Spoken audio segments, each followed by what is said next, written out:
Noise.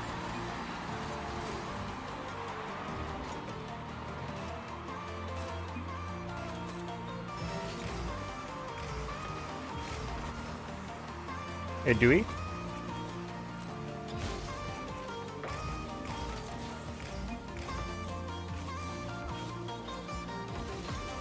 Ooh, I should have known he was faking that. I wanted to see how cocky he got. I don't know what he's doing on the rotation. Yeet! Arrow, Eric.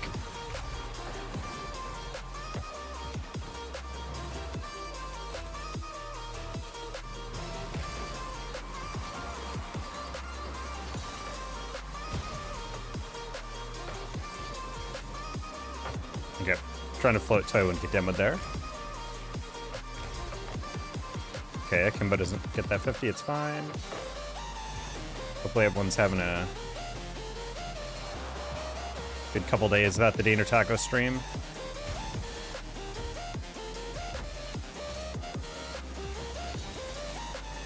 It was almost too good of a pass, he says. That's what the experts are saying.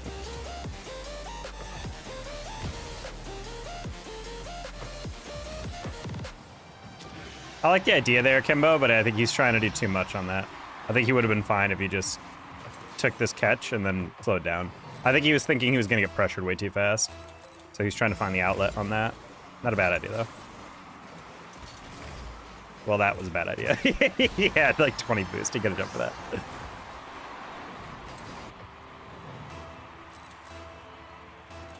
Also, now that I'm sitting in my chair again, it has broken like 1% every single day since it first broke.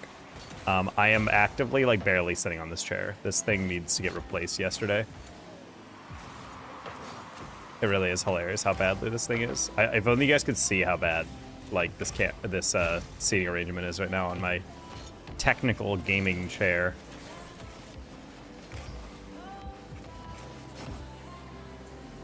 Oh. Oh my god, I actually almost soloed that entire thing. That would have been really funny. Oh, I casually missed that side boost. Love that. Huge fan.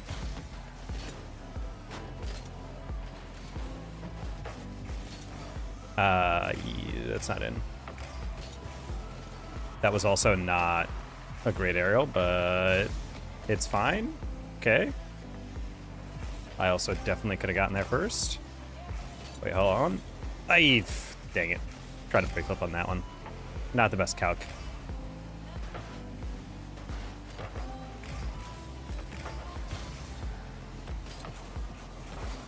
That's fine. Kimbo's got plenty of boost for that. I thought he was about to just take a full demo to the face. I was not happy with that. Hashtag business expense. Is it a business expense? I don't know if it is.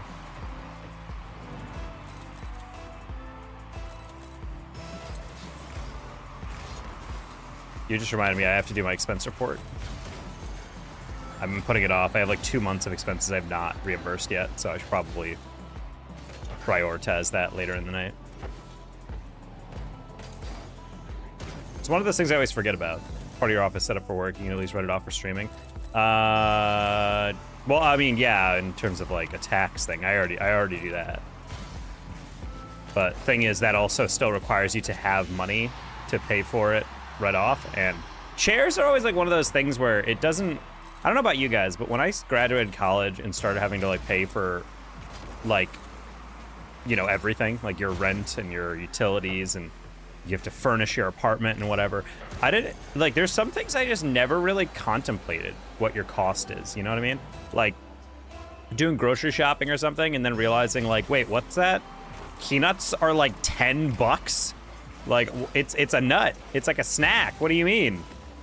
Or like, you're buying a couch and you're like, how much is a couch really? Like $400, $500? And like, even like the crappiest of crap couches is like $300. Just really funny to like watch that all unfold. Well, my job isn't corporate, it's a small business, so it definitely does not have that.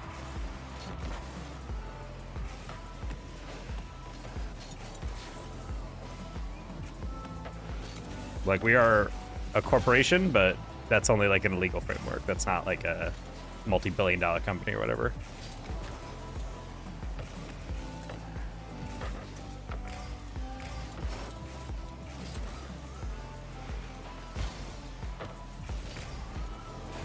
Ooh, that's a nice pass.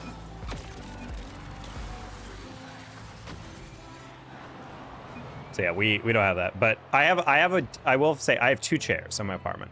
One is in my office, which is like a good when you're sitting down for a bit chair. I think I honestly might try to bite the bullet and try to get a used Herman Miller. I don't want to give Herman Miller any money, but apparently everyone says that like if you buy like a Herman Miller Aero and you sit for long periods of your day, like it is literally life-changing how good that chair is. So part of me is like, should I go get that then? Is that how this should be? We have those catalog discounts? Yeah, we don't have that. I mean, we get discounts with what we sell, but we don't sell, you know, furniture. Well, we sell one thing of furniture, but that's like because it's for security. It's like a kind of a workstation desk arrangement so you can hook a bunch of like security office stuff. If you're making like a real-time crime center or whatever. I enjoy my branch. Definitely not Herman Miller, but I can sit for a long time. Yeah. I definitely feel it in my lower back when I sit for too long, especially in this chair.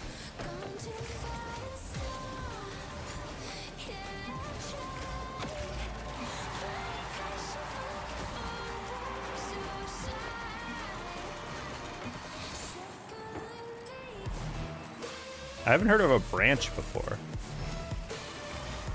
Is that a type of Herman Miller, or is it like another company? A branch. Feels very au naturel. I mean, I guess you can sit on a branch if you're like a little bird. I'd like think just like a long, thin stick you sit on instead of an actual chair. I'm like, that's why they call it a branch. I'm like, I don't like that at all. Easy? Easy. Easy.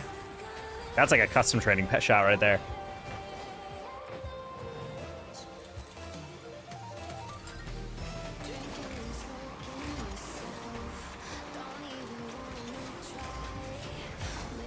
You got a lefty? Sure.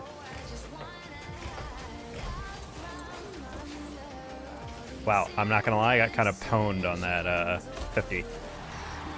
Tina says sorry, but I mean, it's not really his fault. It was just, this guy took a really good 50. I tried to lean down so I wouldn't lose it that bad, and I still did it.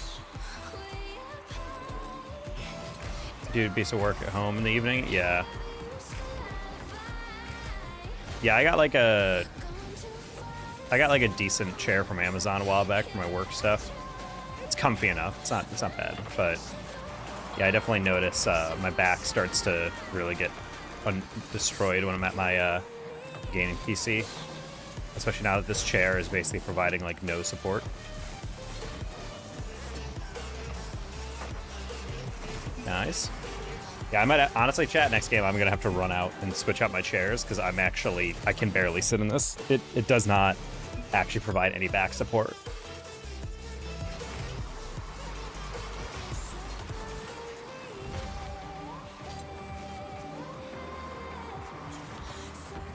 Oh, I wanted to get a little bit of that. Oh, almost a slot.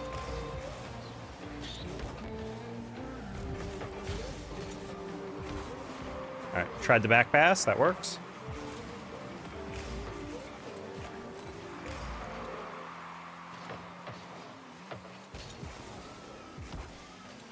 All right, decent touch. Should be a goal. He's trying so hard to get it around the goalie that he didn't actually focus on, like, was that on target or not?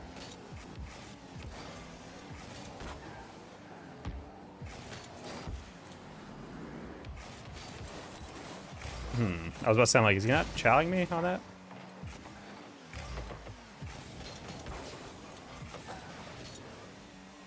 All right, good. I was about to say, I'm like, lefty, if you go for that, you have to get, like, at least a decent amount of it.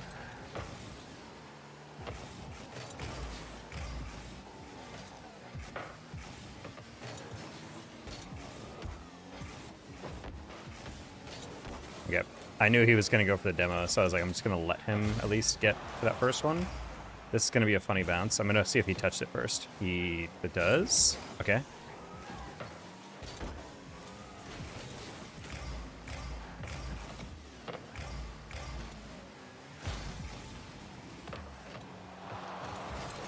What? Ooh. But he was definitely not going supersonic on that one. He was going completely sideways and side flipped on this. What? That's wow. Okay, he just got up that with a side flip.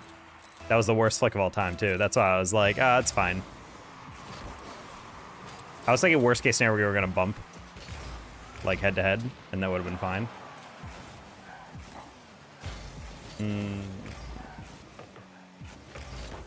That actually worked out really well. I should not have jumped for that. Did my camera deceive me, or did I get hit?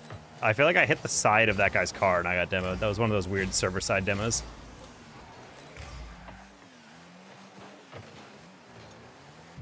That's really not good. Oh, that's actually a much lighter shot than I thought. I over-adjusted really hard on that.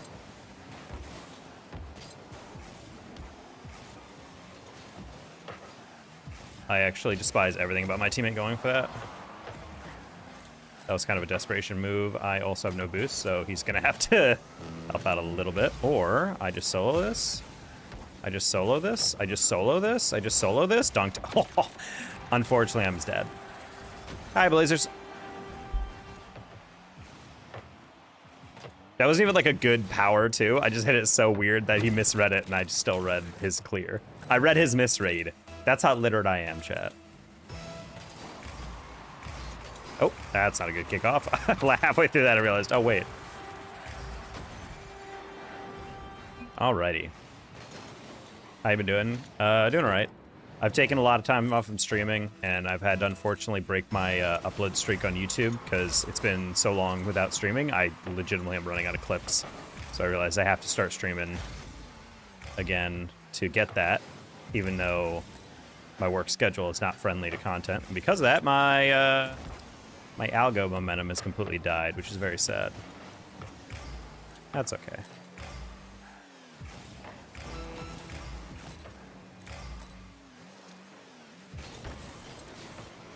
Oh, I completely ran a boost the round I got that. I had that boost steal locked in, and then just proceeded to not be able to grab it.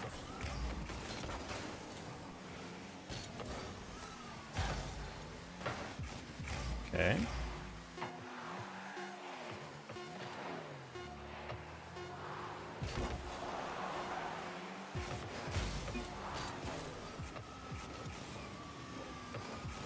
No!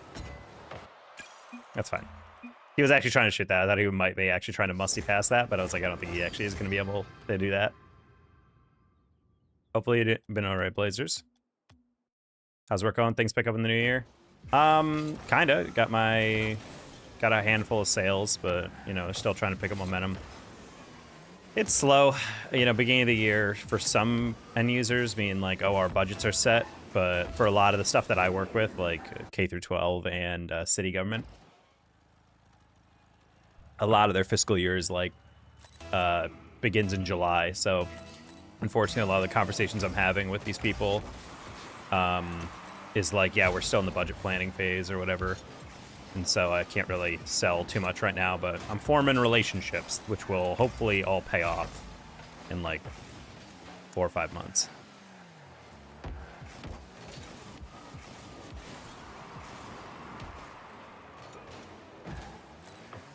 Oh, Wash, you had so much boost and you had the first jump. I was like, oh, you're going to hit that over the top and that's going to be a goal. And then he proceeds to hit it like all the way to the corner.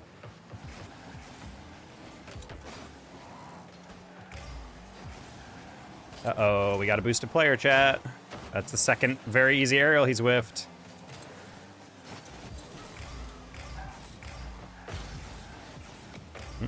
What's your job? I sell physical security. We're a value-added reseller, so it's a integrator. So we're the guys that sell like the card readers and security surveillance systems to businesses and schools and cities.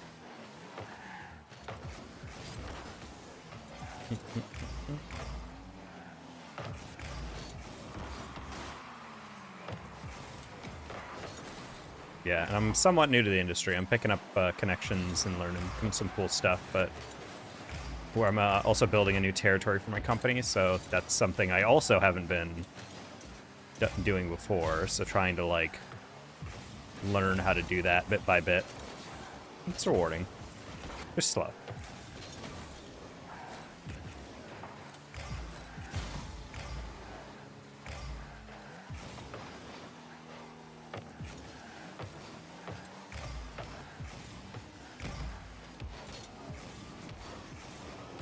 Ooh, good patient play by him. I thought he was charging me. Flash, you have 100 boost, go.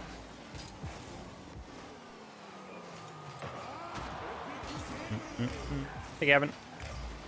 I was in E-Sports. No, you weren't. You were playing Esports. One word, no hyphen. Spell it right. Oh. Sorry, buddy. I didn't think you whipped around that fast. I'm gonna rush this catch. Oh, no. That's lucky. That's good. Save. Nice. Okay, that was kind of spooky. I didn't expect him to fake that. Teammate has missed 3 arrows, but he can hit a wall dash. I don't understand ranked anymore. Oh, that's a horrible save. Anyway. My team are ineligible for the RL semifinal. Oh no, Gavin, did you guys like have a scheduling conflict? He's got a nice name, huh? Hey, chef. Who's got a nice name? The guy on the other team, I'm already kind of flagging him as a edgy 12-year-old, so kind of checks in.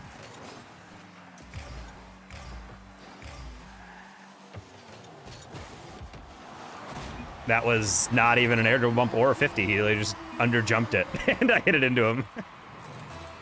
Lost against the worst team of the season. So it doesn't sound like you're ineligible. It sounds like you're... Oh, do you mean like, oh, you lost... Oh, never mind. You said ineligible as in like something other than a game result. That doesn't mean you're ineligible. That just means you didn't qualify. Those are two related but different things. Well, I apologize for that. It's a rough feeling. My team during collegiate tournaments back in the day had a... Oh, boy. There was D1 and D2 for the nation, and we were the top team in Division 2. And then we ended up losing back-to-back in playoffs against teams that we had beaten previously, so I was pretty pissed about that. So we had a good playoff run scheduled, and then we just couldn't pull it together in the crucial moments. I wanted to go again, but it's hard to tell with this teammate whether he wants to be aggro or not. Also, I understand his name is Wash, but he's like actively like not playing well. It's really confusing me. I'm like, what is going on here? Can you? Nice, teammate. Let's go. I like how he hit the break immediately when I hit that.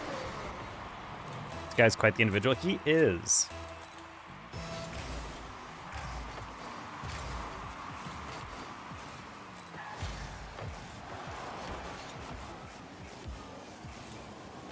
Ooh, I don't like how you chase that too. On fort.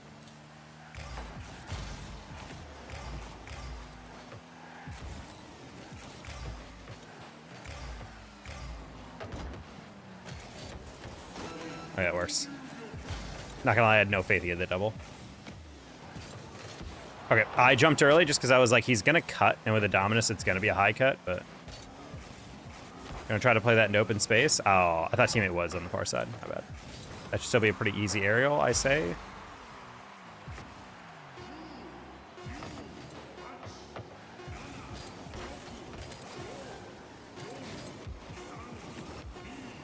Tried to get that light extension.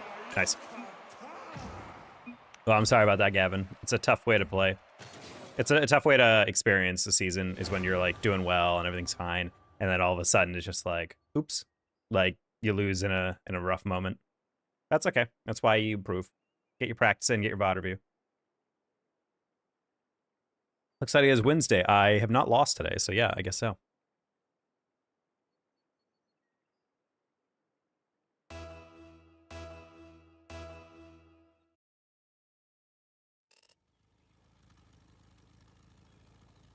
Howdy, bud. The Croc Johnson. What a name.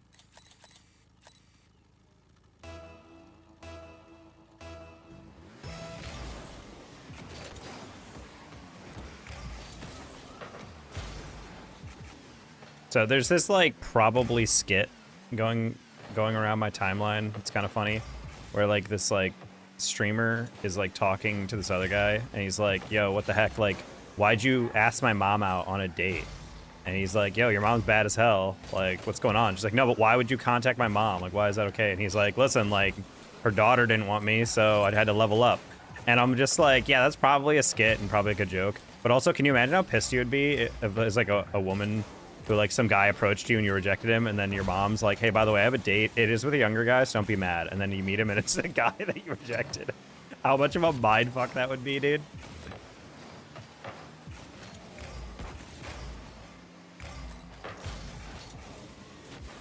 I'm just thinking, like, that would be so insane.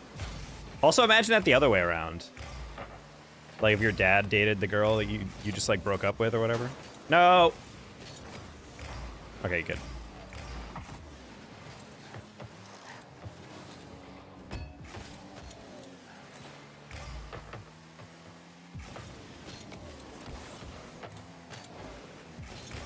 Something Goose Wayne would do? Sure.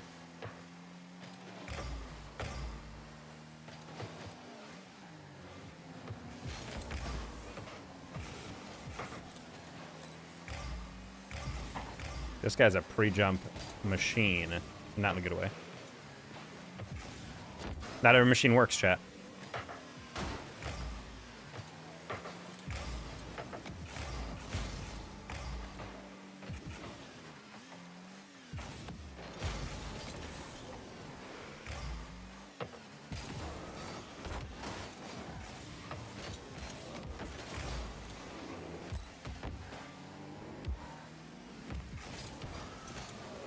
Just trying to hit it across, because even if they can't clear it, it will make them touch it in a weird way.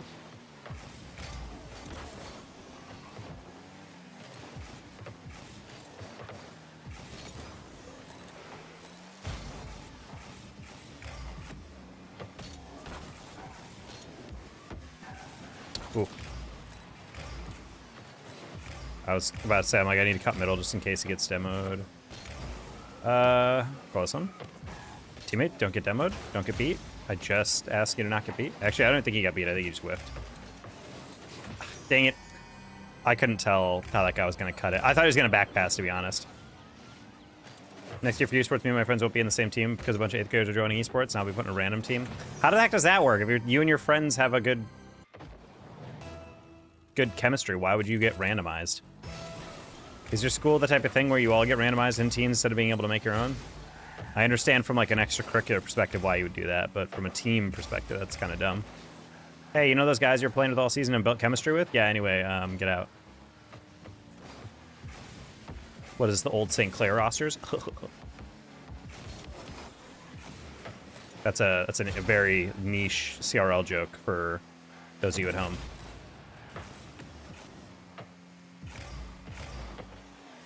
What is that bounce? The ball was like bouncing, and it still hit the lip and went directly up.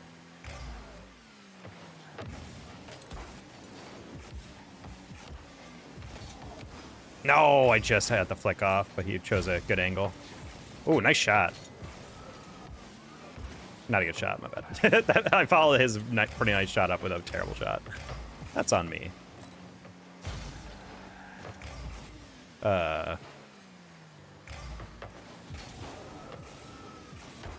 Man, I knew I could, like, probably get that close to on target, but I was like, I don't know how successful that's going to be. All right, hit him. Slowed it down. Nice.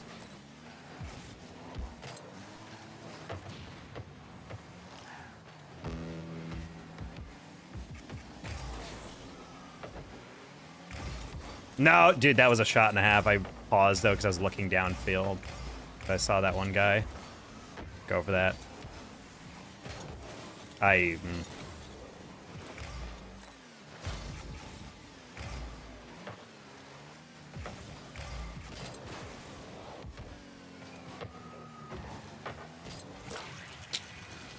well, Tat, no win streak can last forever. Part of due to Empire having no boost for 9 seconds. I'm kind of confused how he had that little boost for that long. Like, I understand getting back, you have nothing, but like...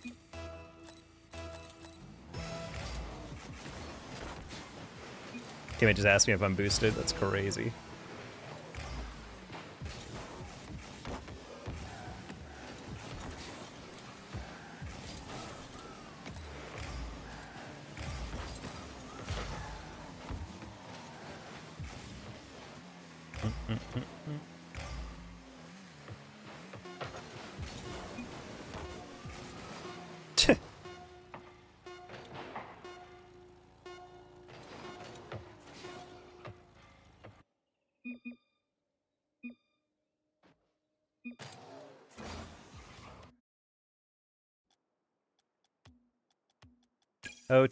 O2's mains.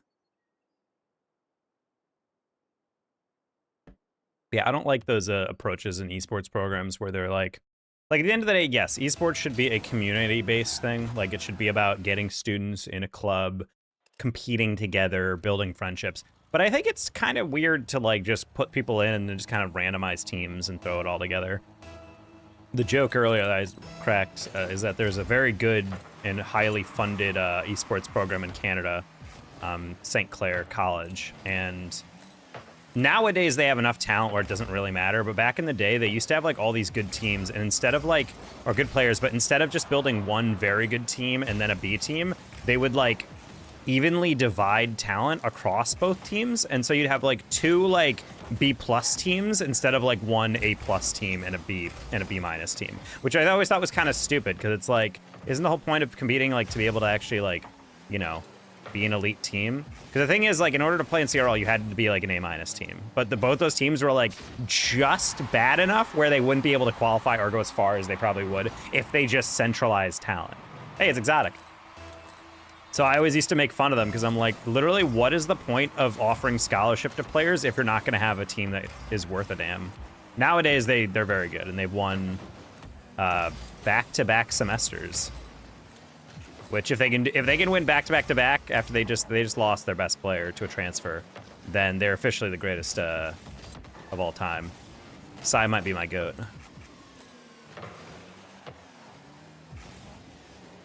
Now they don't have Canadians, they make smart roster. Yeah, now that the Europeans are their whole roster, everything is a lot easier. Also, Jack, when are we getting Tower of Doom coming back? Dang it.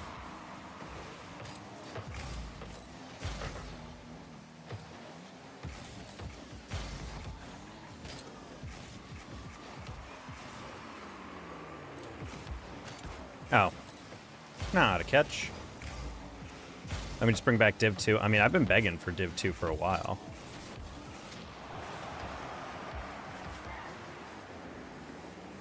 I think Div 2 is, like, very much perfect for Summer Series. But also, we need, like, triple the budget to run, to run D2. Those poor admins having to score report and stat track for an entirely different league.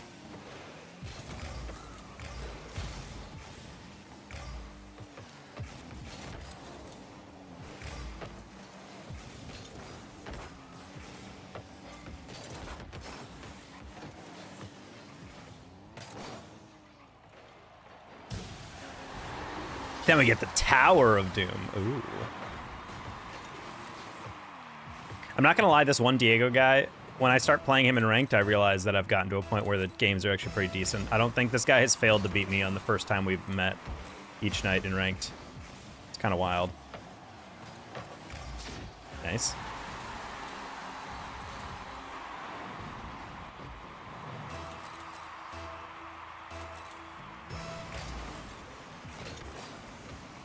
Oof, there's a Dom Diablo song on this playlist, and the album art for it, or the music video for this thing, is entirely AI images, and it's kind of gross.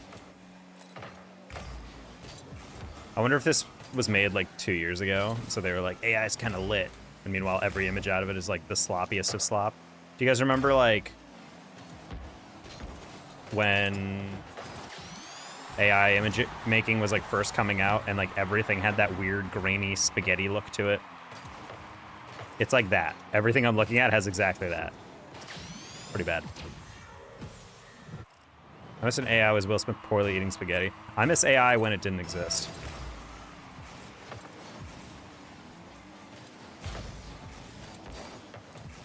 And you know how I know AI is only used for creative people with horrible ideas? Is that every AI meme I've ever seen has the worst joke construction of all time. So it's these AI guys being like, I don't know how to draw or make shit posts, so I'm just gonna ask AI to do it for me. And then the joke is like horrible, and I'm just like, this is sad that you needed AI to draw this for you, when in reality you would have been spent time drawing it yourself. Drawing yourself, and then realized halfway through, you know, this isn't really funny, and then stopped. And sometimes jokes can be enhanced by bad Photoshop. Like, I don't need these photorealistic, you know, well, photorealistic in quotes. Like, they're always a little bit, like, off. They peer into the uncanny valley eventually, but they're just lame.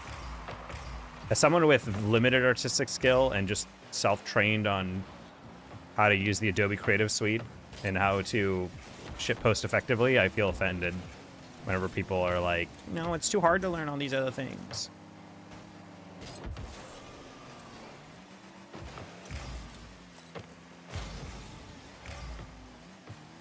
I'd feel better if AI guys stopped referring themselves as artists, though.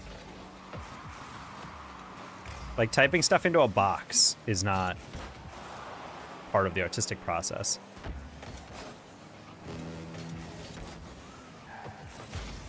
I think they're trying to sell it. They're like, well, I'm like a producer on a film or whatever, or director on a film telling the actors and actors what to do. But it's like, no.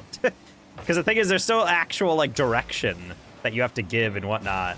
And you also have a chance to have your finger in all the pies of, like, editing and whatnot. Like, there's still very much art happening there. You're acting like a producer, where, like, they're just telling people what to do, but they have no input on anything else. They're just like, hey, I want it more like this. Fix it. And no one ever looks at producers being like, those guys are artists. They're like, no, those guys are with money.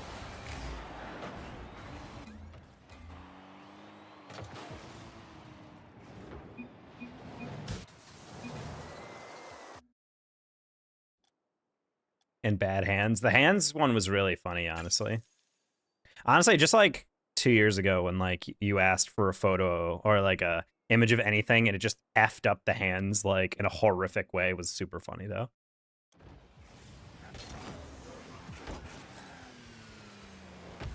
It's also really funny just to see like how much we take for granted, like recognizing technological advances in our generation versus our parents.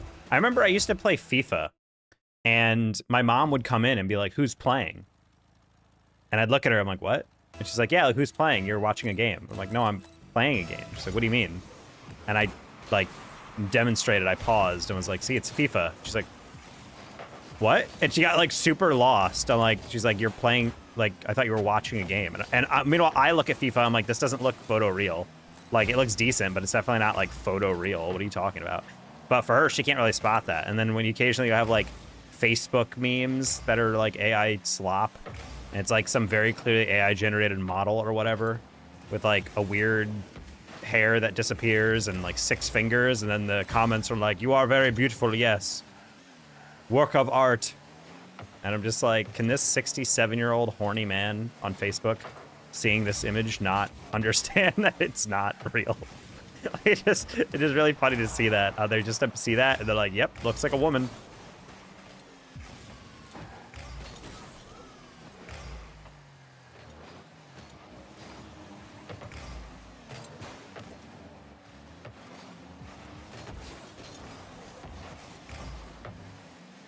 Well, what depresses me about the prompting culture and people acting like it takes like, I mean, in a way it does take a skill to know how to like prompt stuff correctly or at least more efficiently, but I hate how we're acting like this is like a thing that, dude, I hate how this is something where like you would, let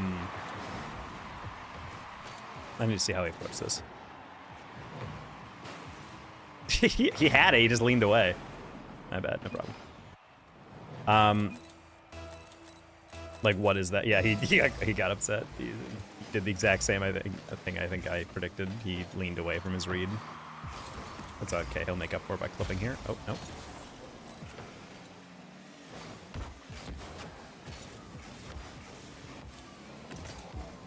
Horn biscuits. What the heck is a horn biscuit? I don't know why biscuit was thrown in there. Make me hungry, though. You guys ever have a Popeyes biscuit? Unique way of torturing someone, I think, would be forcing someone to eat like 6 Popeyes biscuits without a drink.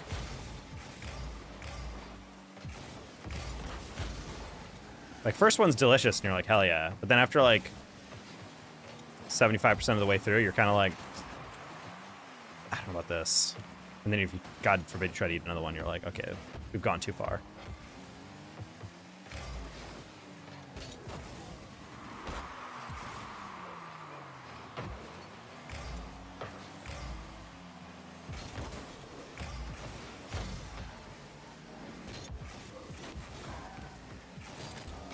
How are you dodging that? I specifically try to keep that as close as possible.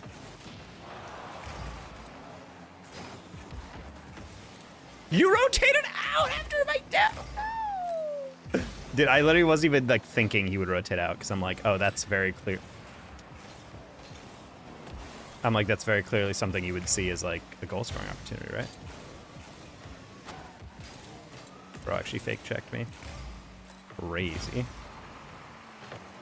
Fake checked me. I just said break checked.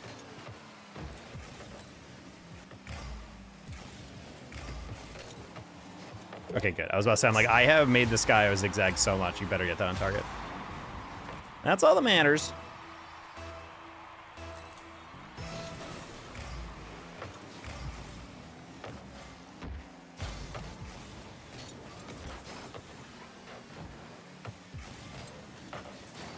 Teammates making me really anxious, the fact that he goes back every single time. It's going to create a really weird gap in the rotation.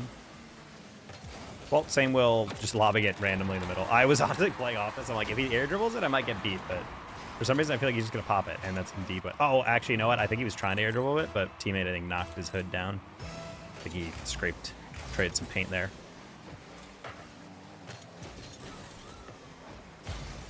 You got to go earlier than that. We're good.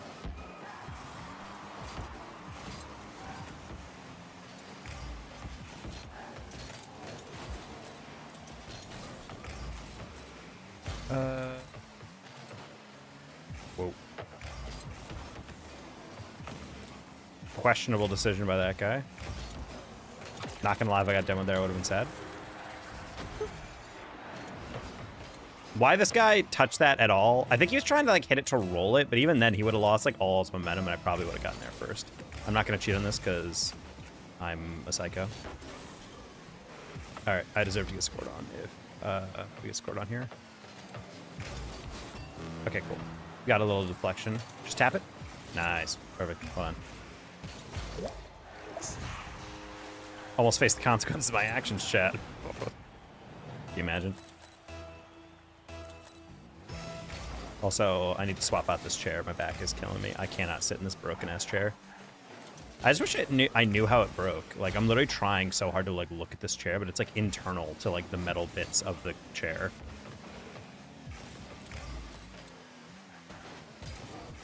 I feel like I don't even know what tools I would need to address this.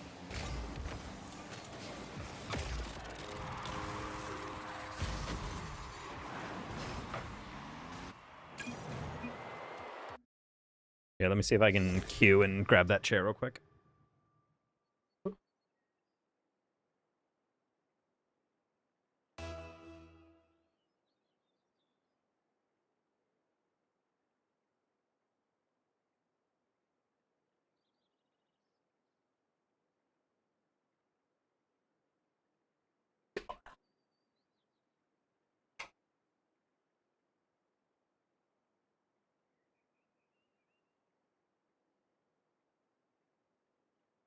New chair acquired.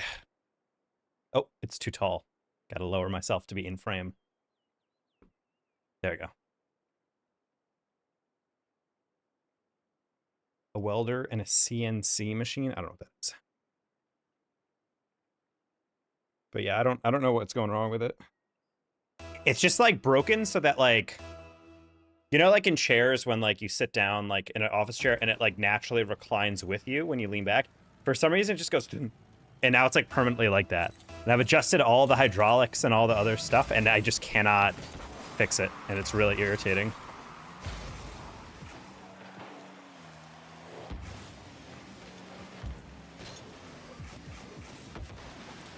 Oof. Wait. I tried to get that off the bounce for the pinch. Look at this stupid goal.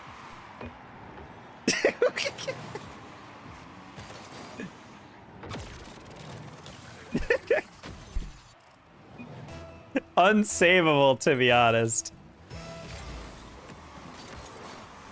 A teammate literally is just saying, what was that? Is new back?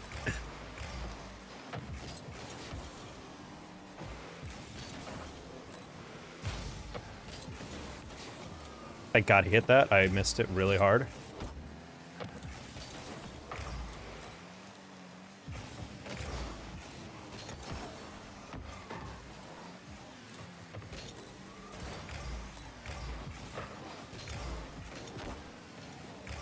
That's a really good save by that guy.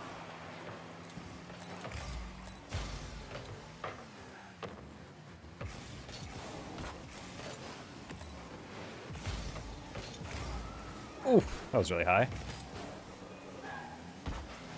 Excellent cut. Oh my gosh, teammate. Look at him go, dude. Man, that guy was out for lunch mentally. Look at this man go to the corner impulsively. He's like, wait. Good cat, teammate.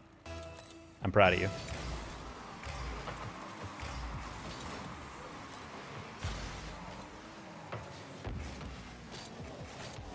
Oh.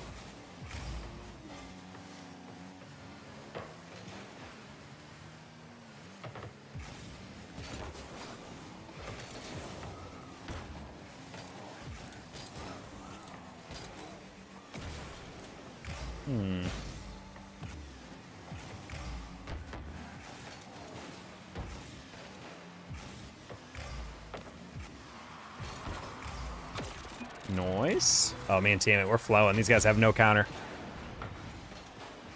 Really good lob. I like how he bails immediately and goes to steal the boost and rotates back as I shoot. A lesser guy would have kept that going and tried to use all his boost. Party, you're so good. I'll play however you like, my king. No way, dude. The glaze.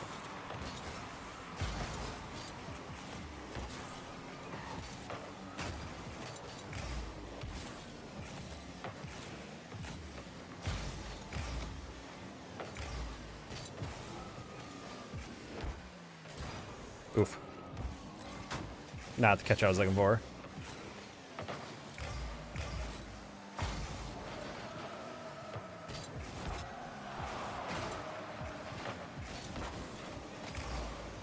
Okay.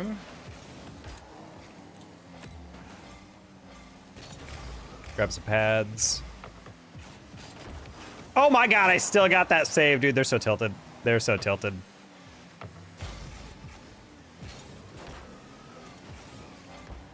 Not gonna lie, I hit that without an air dribble because I didn't want to go too slow and then get beat to it. Wow, what a terrible touch. Even he had to readjust because he realized he didn't have that read. Nice save.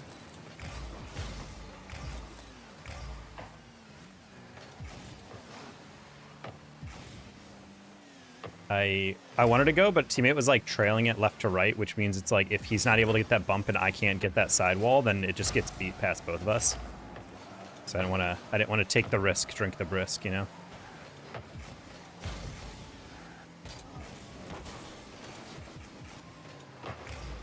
Does anyone here ever drink brisk iced tea? I'm not a huge fan of tea, of iced tea like that, but the observation I always made in my hometown growing up is there was a street that I used to walk home from that was like pretty busy. It was like a 6-lane? No, it's 4 lanes. But yeah, I would save neutral choice for me. There's nothing else I want, but that's about it. Yeah, so like me and my friends made an observation. We would walk home together, and we'd have to walk across a bridge and then walk past like down a trail that would be like all the forest that's right next to the streets. And we would notice that a lot of the bottles thrown out car windows and would be nestled in the trees were brisk. And I'm like, that to me speaks a lot to like either, you know, people who are trash and litter drink brisk, which says something about the customer base. But more likely, I think it's literally like someone's like, oh, brisk, this seems interesting. And then they buy it. And then on their way home, they're like, yeah. And then just chuck it out the window. They're like, I don't need this anymore. Like, I don't want it. Like, this is actively not what I wanted. And it's just like sheer disappointment fueling that. So I thought that was like the way funnier idea. Because for me, I tried brisk and I was like, like I don't want this. Like I immediately had like a revulsion to it. Oh, I'm not gonna lie, I thought I policed that near post a little bit better. Also, teammate, are you boosted? What is this? You had 80 boost and you just threw it away. Unpressured. Why are they almost... No, legit, like, that was the thing. They'd be like half full. Or like... And if they were like not completely empty, it was because they were unscrewed. So I was like... I don't know, I felt like a lot of it was exactly what I was describing. Do you guys remember Sobe? Like little like chameleon drink? Maybe not chameleon. Lizard? The lizard logo? I remember growing up with those and it was pretty lit. I remember my local grocery store used to do something really funny. Some of my favorite memories I have with my dad. I'm gonna call him about this and ask him if he remembers it. My grocery store would do this like thing where I think they would have like excess stocks of certain stuff, and so in order to give it away, they would do like this night where you paid like a little entry fee, and they set up mini golf things around the store. And if you're able to get like par or under on them, you would get like a super discounted or free version of something. And I remember there's a hole with Sobe or whatever drinks, and I got a hole in one, and they gave me like a full 6-pack of whatever I wanted. And I'm not gonna lie, as a kid, that was like winning the lottery. Kind of brilliant. Oh, it was super fun. As a kid, that was a blast. Got to go mini golfing. And they were actually like pretty well put together. I thought when I heard the idea, I was like, oh, this is gonna be like the most like tacked together piece of garbage, like, you know, dad in his woodshed just hammering away at stuff type of stuff. But no, they were actually like professionally put together. Shout out to Wegmans, if you guys have heard the name in the Northeast. Very good grocery store. To this day, some of the best like in supermarket food I've ever had in my life. I'd put it against like actual restaurants.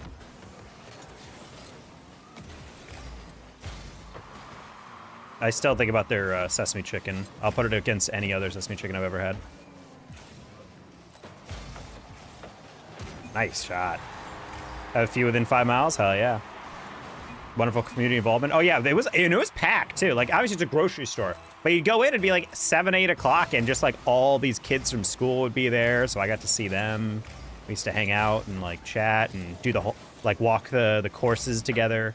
But it also was interesting because they were able to use it as like a marketing tool, like where you could, you know, sponsor, I think, the whole, for like, oh, this is the Green Giant one or whatever. So they would like sell, you know, all the green beans and all the produce and whatnot through that.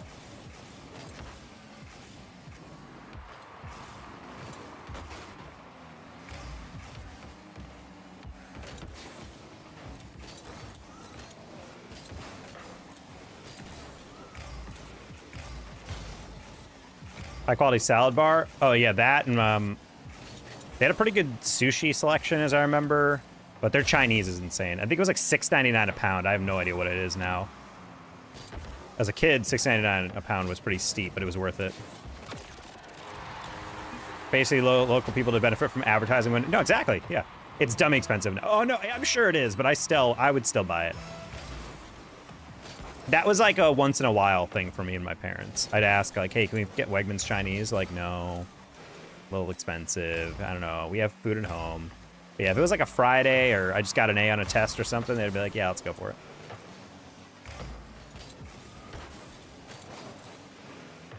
I haven't been in years. Where do you get your groceries then? I'm gonna Google it. I want to see what the price is for Chinese nowadays.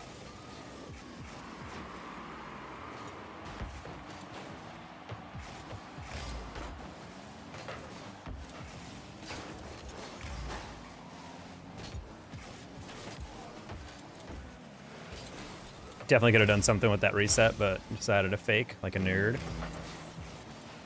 I need to stop. Thank you. Oh my god, I had to K-turn really quick because I realized I effed up my angle.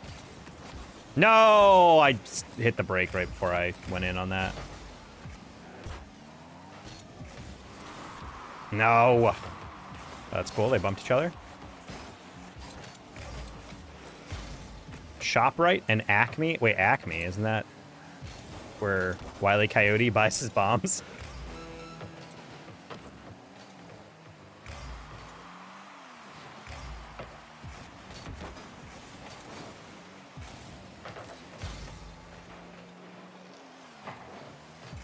Rich person supermarkets? I feel that. There's a place in Chicago called Mariano's, and that's what I think about it.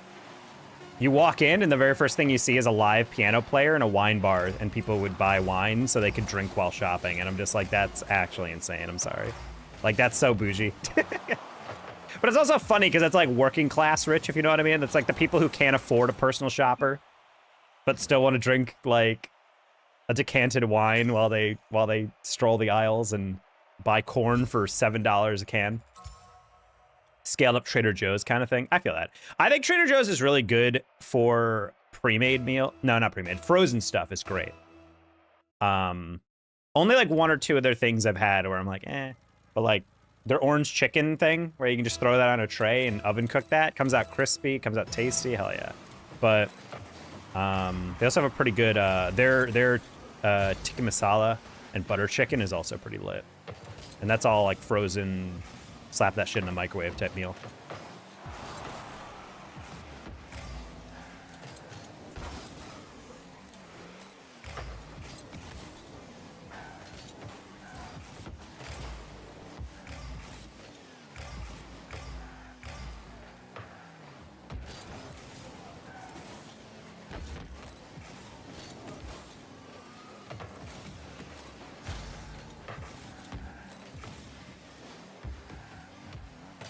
No, dude, that's crazy. Didn't bite on that.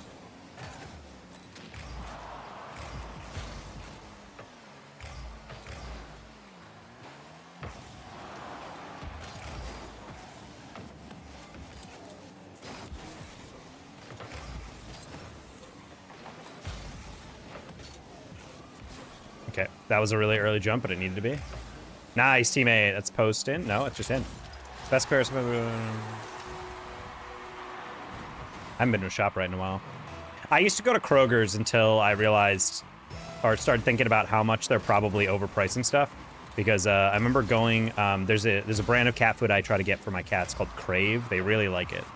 But it's like high protein type of cat food, and it keeps them fuller longer because of that. And so therefore I like it. But it costs a little bit more, but not like crazy more than other cat food. And I typically order it online because it's not really available in too many grocery stores. But I have bought it in several of them. And I remember I was in a Kroger's, and they sell a 4-pound bag and a 10-pound bag. And the 10-pound bag is normally like 35 bucks or something like that. $30, I would say. And I went into the Kroger's, and there was a 4-pound bag, and they were selling it for $31. And I was like, 4-pound bag? And I checked to see if like the label was wrong or something, but no, that was just straight up like in the app. Like, nope, this is what 4 pounds of dry cat food is. And I'm like, honestly, anyone who's ever bought cat food knows that you're getting fleeced if you buy that. And ever since that, I've just been super suspicious of any price I see on Kroger's website or in their store. And I'm just like, I don't know about that, buddy.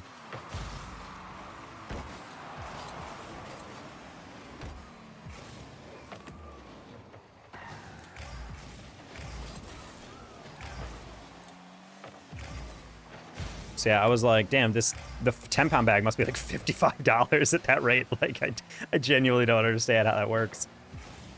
I was trying my hardest to like do the math on it, and I'm like, their markup on that is psychotic, unless they're buying it from like a distributor that's like ripping them off, and they're like, nope, this is with our, you know, I don't know, 15-point markup or whatever.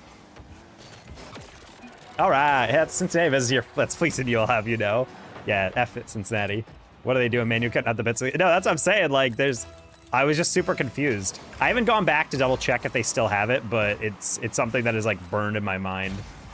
Because there's a Kroger's like down the street from me that I'll occasionally go to if I'm cooking, and I know they have something that I can't find somewhere else. But for the most part, I try to just do all my shopping at H-E-B. Local Texas chain, hell yeah, we love H-E-B. I actually didn't know Kroger's is native Cincinnatian grocerying. I wish we had Heb. Well, Vegas, you guys have heat stroke. You guys have the heart attack grill or whatever it's called. You ever go there? You ever sign a waiver and go there? Trying to think. Last time I was in Vegas, I don't think I remember like chains off the top of my head. Yo, I'm not first, Preston. You got actually smoked by Diwali and I guess for the most part, Buddy. Yo, it's Drazen. All right, we got washed again. As long as he cuts hard on that, nice.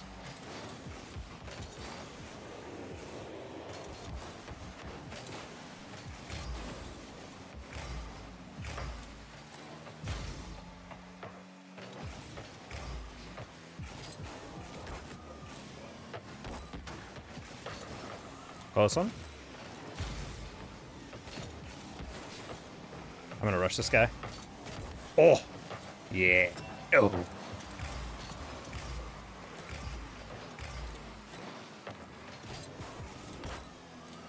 I went to a Vegas grocery store. Was there a slot? Ever since I go to the airport and there's slot machines, I just think of like everyday Vegas life as having a slot machine in every store. Like, welcome to H&R Block. Do you want to pull the slot and play a gamble a little bit while we wait to do your taxes? Hi, welcome to Bennigan's and Sons funeral home. Anyway, would you like to pull the slot machine while you wait for us to cremate your grandfather? Ooh, good save. But luckily you played into washed hands. He's gonna respawn and slap me. Well, not gonna lie, not a good pass, but very good shot. Thank you. I'm gonna make it $100 a month passively. Oh, damn. You finally signed up for that multi-level marketing? There's a casino at that Smith's. You're not wrong. Excellent.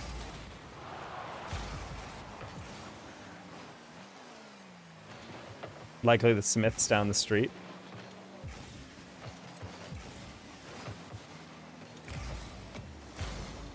This guy just learned how to wave dash, I'm guessing. He just did 6 of those in one time and didn't get a single touch on the ball.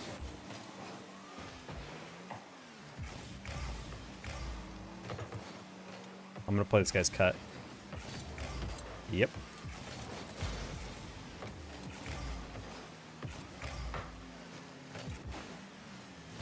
This guy okay, Wash, you can't be right behind me if I'm gonna be ball chasing like that.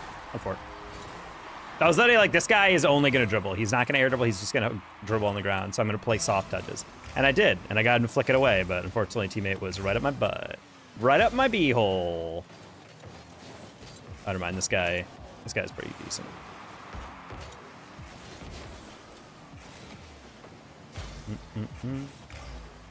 Best wave dash I've ever done was live on your stream? Hell yeah.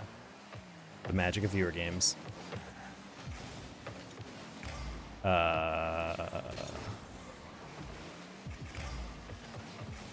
What the? Actually got like a nice extension on that. Yeah, you would miss that. Whoa, you were also up, my bad. Late jump. Just dump him? I want to say demo, and then I changed to bump, and I said just dump him. Just poop on him. Wow, I literally tried to take power off, and I ended up hitting it so light that it destroyed both of them. Great pass. You can take credit for that wave dash. You get royalties on that. That is true.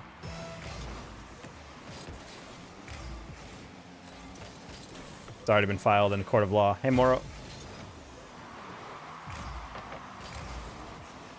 Jack, how's you and the fiance been?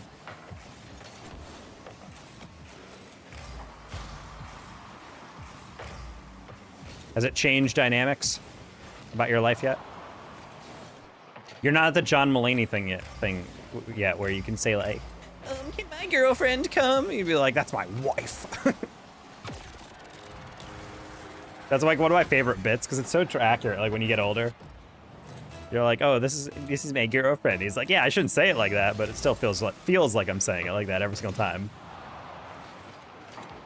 Wait, I just realized my Spotify is playing on my work PC right now. What the heck? I'm so sorry all of you have been listening to nothing. That's really funny. Why is my laptop on in the other room? Who's in the other room, chat? There we go. Wow, that's really funny. I don't know what switched it. Someone probably pinged me on Teams, then it activated the computer or something, and then it just switched the Spotify. YouTube has no music either? Oh my god. There you go.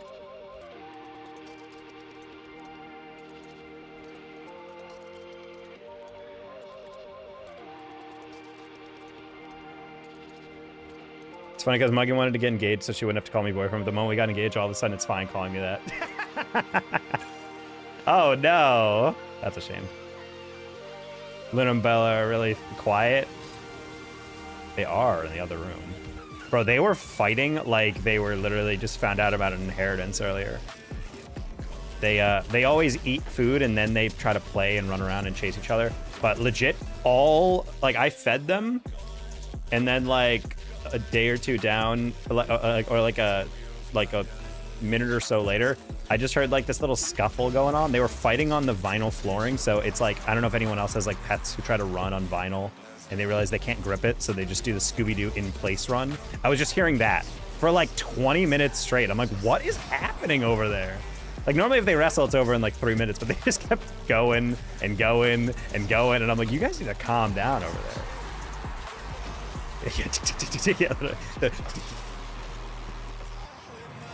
Lol, you won. Yeah, Jiro. It'd be like that.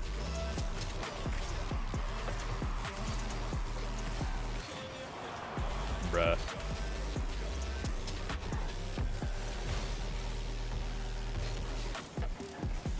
Wait, you gotta jump. You have 100 boost. Oh no. That's a shame. Anyway, also we lived together for 3 years, so the only thing that changed was a new shiny rock in her hand. Damn, what an expensive way to just not be called boyfriend anymore. Nah. Very happy about it. How long you guys been together then? If you lived together for 3, have you been dating for what, like 4, 4.5, 5, 7, 10, 20 years? You held her hand once in 3rd grade and you were like locked in. 8? Hell yeah. No, there's no shame there. I don't like it when people are like, oh my god, you're still not married and you've been together for like freaking 4 years. I'm like, yeah, I mean, it's like a huge decision. Why would people? I've never understood people who did that. I remember growing up with a neighbor who was like, I just don't get kids anymore. Like, what are they waiting for in this current thing to get married? Like, my daughter's been with her boyfriend for a year and a half and they haven't even brought up marriage. And I'm like, how old is she? She's like 21. I'm like, like, I don't know, it makes sense to me. Oh, wait, I think you need to uninstall the game, unfortunately. 16 years dating before wife and I got married. Yeah, I mean, it's just like, there's tax benefits to it, sure. There's like obviously a lot of like commitment things that happen, but it's not like if you're dating for 16 years, you're like, I'm not taking this relationship seriously. That's the only reason I'm not getting married. It's like, no, you just vibe it out. Me and my oldest sister and her boyfriend have been together for like 12, 13 years, and they functionally have just been like, there's just not a reason to get married. Like we've never felt a desire to. Like we still love each other and whatnot. We're not planning, oh, in case we break up. We're literally just like, I don't know, just never been a priority. And I'm like, yeah, sure.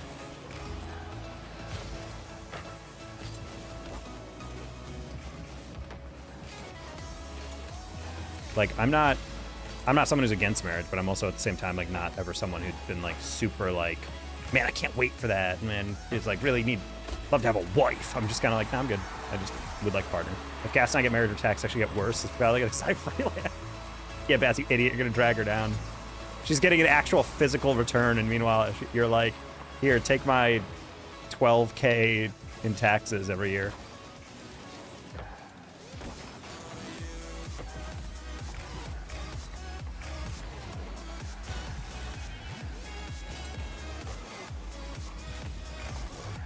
That matrix around me like crazy. Common law marriage after 7 years. Yeah, I don't know the law for California. That's what I told her. I was like, you guys have been living together for like a decade though. So at this point, like you guys are basically, I just refer to her partner as her husband basically. And she doesn't correct me because it's like, well, yeah, he is. I'm like, honestly, I just told her you should just go to the courthouse. Like you don't have to have a whole ceremony or anything. You don't have to have vows. Just go to the courthouse and get it, like, get the marriage certificate or whatever. But she's like, I don't know. I don't feel like it. I'm like, all right, well, that's fair. It's also funny how, like, out of every guy my sisters have ever dated, the only ones I've actively liked are the ones they actually dated, they got married to. Every other guy was kind of just like, you do better. It's like, this could be a better choice. So I'm glad they eventually didn't settle and actually got on the hustle. They got on that marriage grind set chat.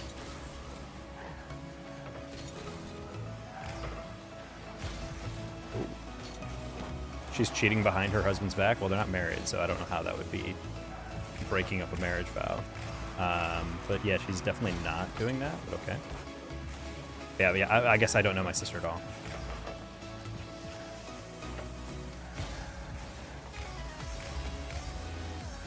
But he got cheated on in Minecraft. Now he assumes everyone gets cheated on. Oh. I want to know the sociological, like, survey definitions of cheating, though. Because I was seeing a survey the other day where there was, like, something like over half of men or something and like mid 40s of women have admitted to like cheating at some point in a relationship. And I'm just like, I really wonder what that definition is, because in surveys they tend to be pretty wide as someone who used to design surveys. And so in my mind, I'm like, is cheating like physically cheating, or is it like emotionally cheating? Or like sometimes people classify it as like, oh, if you're looking at an Instagram model or something and like you're following that page, that in a way that's like cheating adjacent. And I'm like, well, I can believe 60% of dudes have like done that or whatever, but I'm like, I'm a little lost. I'm like trying to imagine like 60% of dudes have actively physically cheated on their partner at some point in their life.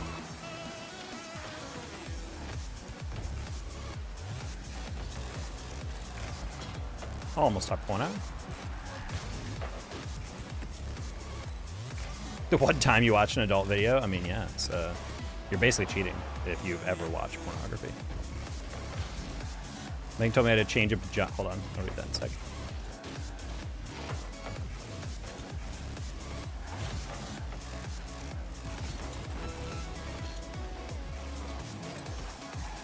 Love it. Amazing how many people actually do consider that cheating. I mean, it's like, I get it. If you're looking at someone with lust in your heart, I understand that. I view that as like more emotional cheating. I think people who like abuse pornography, definitely it does veer into that territory. Like you're using it as like an escape and a coping mechanism, and that's something that should be handled. Like if you're a guy who watches porn like once in a blue moon, I don't think anyone's ever done that, immediately looked at their partner like, you're disgusting. I'm doing this because I hate you and I can't commit to you fully emotionally. I'm like, nah, sometimes you gotta need.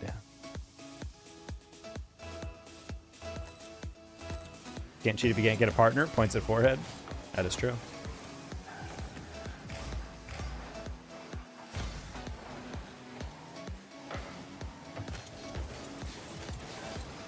Megan told me I had to change into pajamas. I handed her the ring through the bedroom door and let her try it on before she came back a few minutes ago. And goes, yeah, okay, I guess. So I guess I'm pretty baller too. Hell yeah. Yeah, okay, I guess is very Megan coded in my opinion. Hey, it's Hotshot.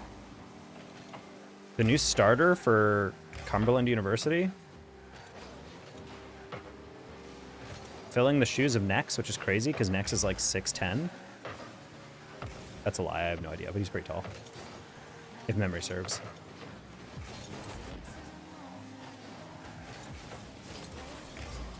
You're $1,200 to $1,300 in debt? Buddy, you haven't even graduated high school yet. What do you mean you're $1,200 to $1,300 in debt?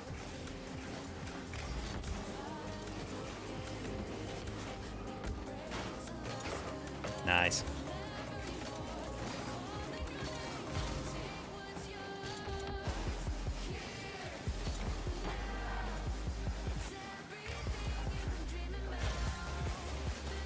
Only type of kind of cheating is for flirtatious interaction with the opposite sex. I think of like flirtatious interaction as like being on the border depending on intent, which is why it's like you have to see into the heart of the person doing it, in my opinion.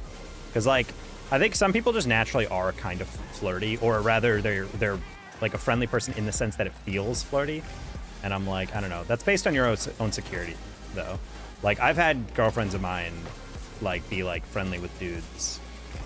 There's a farmer's market guy who definitely had a crush on my girlfriend back when I lived in Arizona. And she was like very nice to him in response, but she would always like, hey, I'm sorry if I'm like, you know, getting you upset by doing that. I'm like, well, I'm fine. She's like, well, you don't think that's like weird? I'm sorry, like, because I just realized how that could come off. And I was like, no, I mean, I don't care. Like, because at the end of the day, like, I trust her to not cheat on me with the fruit stand guy in the farmer's market, you know? So I'm like, that's fine. However, if I was a bit more maybe like uptight or insecure about it, yeah, maybe I would be like, yeah, that's unacceptable. You can't smile at a man who's, you know, calling you pretty or whatever, you know? I'm like, yeah, how's he supposed to know? Granted, I will say I was a little scummy because I was only ever showing up to that farmer's market every Friday with her next to me. So I'm kind of just like, buddy, do you think I'm just consistently the only friend she has to go to the farmer's market with? Like, let's be real here. Hello. Pick out. What?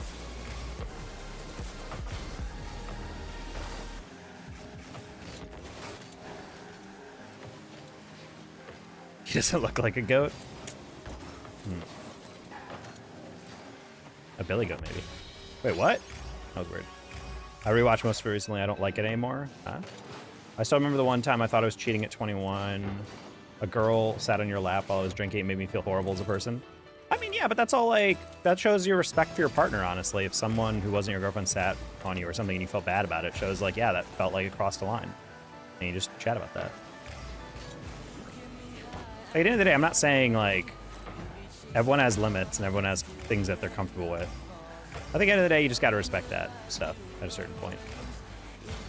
I've noticed as I've gotten older, the hardest thing about dating is that you're dating people, and I don't like to use the word baggage, but like people who sometimes you'll date, they'll come in with a lot of like expectations and kind of assumptions about how certain dudes act or certain people act. And so I have noticed sometimes I have dated as I got older and found some expectations that I'm like, I don't really understand why you think that. But over time I learned, oh, it's because they used to date someone or their friend used to date someone like that. And therefore it's kind of hard to like disentangle as like, is this like a normal person behavior or is this like a scumbag behavior that I'm accidentally attributing to everybody?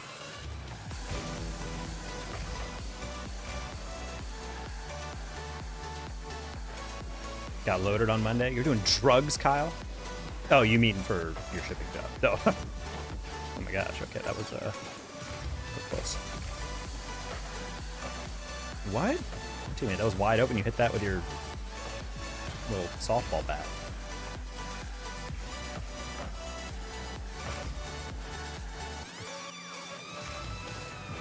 Ooh, unfortunately, unwinnable. Stuck in a hotel in the middle of nowhere, Texas. Oh, I love nowhere.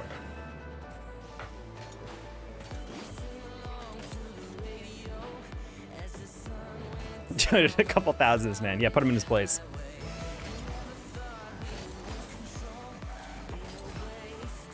We've won like almost every game of twos, and of course we immediately just get curb stomped by a full party in threes.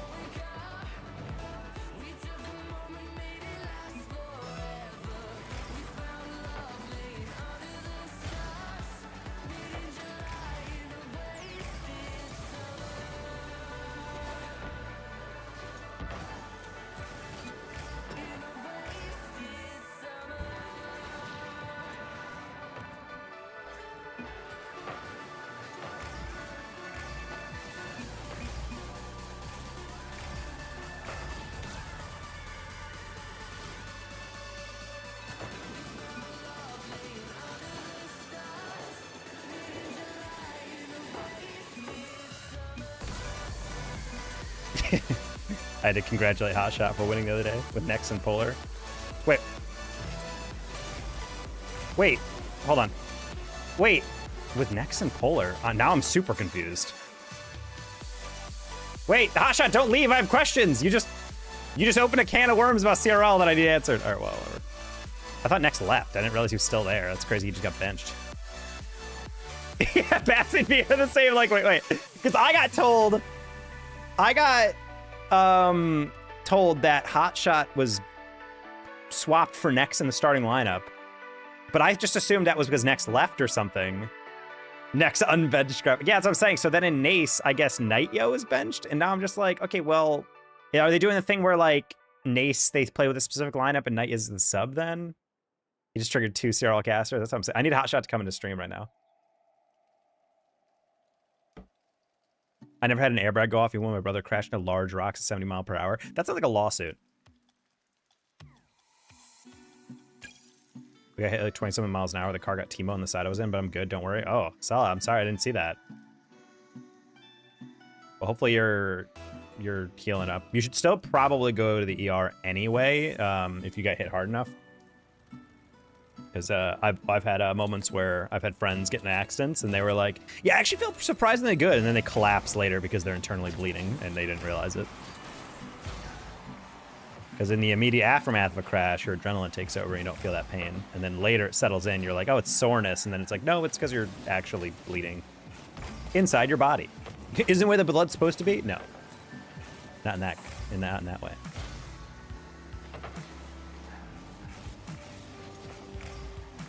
Funk, you're about to get deaded.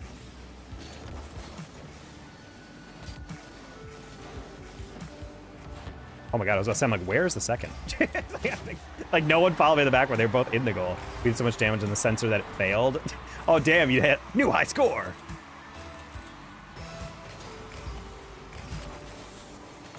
That's crazy that the reason the car's airbags didn't go off is that you got into an accident so hardcore that the bag was like, nah, I'm good. I'm like, shouldn't that be a priority then when you're designing airbag sensors that, you know, it should go off no matter what? Don't worry, these airbags will keep you safe, asterisk. Wait, oh, I'm sorry, what was that, asterisk? Oh, nothing, it's like, they'll go off in an accident, asterisk. All of them? Yeah, asterisk. Just don't try to get injured too much.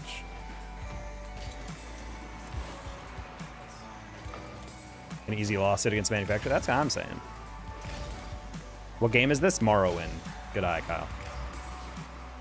Also, Chad, I've been playing, I want to get a sponsorship with them if they even do sponsorships, but there's a website called loaded.com that is all about like selling discounted games and like Steam keys to redeem. And there was a 90% discount on the game Control, which I'm fairly certain was a PS5 exclusive originally. And then it got ported to PC. And I wanted to play it because I saw they have a new game coming out that was shown at the Game Awards. And I was like, well, that looks really cool. I should probably play the prequel to it. Guys, I'm not gonna lie. Control bangs. Game is fire. It's by the same people who make Alan Wake, too, which I've never played, but only heard good things about, so I'm not super surprised why people love those games so much. The world they've created and, like, combat system, RPG elements, really fun. Really, really fun.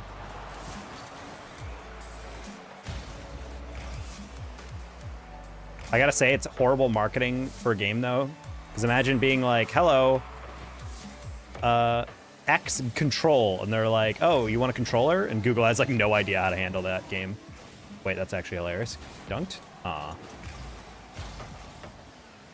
Bump him, bump him, bump him. Nice.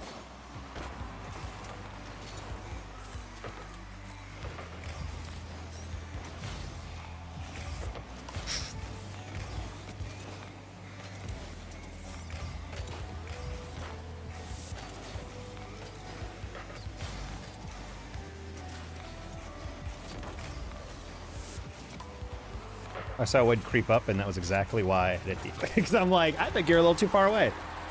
Do you play horror games? Do you play horror games? I don't know why I said that. I'm sorry. That was not. I don't know why I made fun of you for that. No, I don't play horror games. I might consider it with Alan Wake, considering how good Control is. I feel like I owe the developers a try of their most rewarded game. All right. No, I don't know why I said that, Slaw. I just had to get that out of my system. Is it Control in the same world as Alan Wake? I think it might be. Because when you boot up Control, the very first thing you see is Alan Wake's, like, ad. They're like, Alan Wake out now! And I'm like, okay. Maybe they're just advertising it, but I think it might also take place in the same thing. Control is about you going into a government building called the Department of Control. And it's like this, like, extra-dimensional building hidden in plain sight. And, like, as you explore it, it's basically, like, a top-secret government initiative for, like, magical items and, like, extra-dimensional terrors and whatnot, and it's really cool. And there's this like otherworldly entity that's like taking over people there, and it's your job to like, you know, help them take it back and defeat the enemy. But like, there's a lot of really trippy, weird lore building in the game. It's also, I will say, very funny. There are multiple moments where I'm playing alone and I'll actively let out like a guffaw or like a laugh. Also one of those rare games when you're picking up a bunch of lore bits, like there'll be like files on the floor that you can pick up and read. I read every single one of them and they're all like super funny or like actually really interesting world building. So it's a see, I mean, kinda, yeah.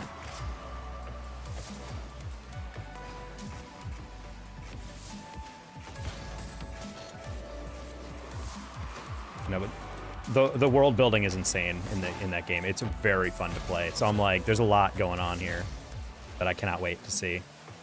But they're also pretty good that they explain a decent amount of like the important stuff, but any like higher level world building is left up to interpretation for a lot of the story. I don't know how far along I am in the story, but there's a lot of side missions. People were like, oh, it's a 15-hour game, but I'm like, I don't know. I've been playing it for like 10 hours, and I do not think I'm close to the end. There's also a lot of side content and whatnot, so I think that's part of it. I will say boss fights, because it does technically have a dodge system. Boss fights, some of them can be a little gimmicky, I gotta say. Most of them are really good. Oh. It abides by the Dark Souls system of the best boss fights are humanoid enemies, and the worst boss fight systems are just like gigantic creatures that are not humanoid. Because those usually have like some form of gimmick. Any single player game suggestions? Subliminal, Salah says. I would say Control, dude. It's $3. It's $3 unloaded right now. I'm shilling for this game because of how much I'm enjoying it lately. In fact, right after this game, I have some work stuff to do, and I'm gonna probably go play Control.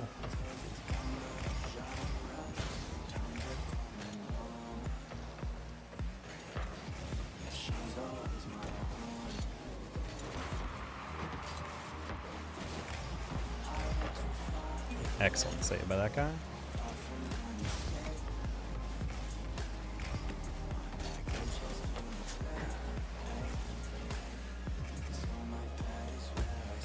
I don't like that bounce.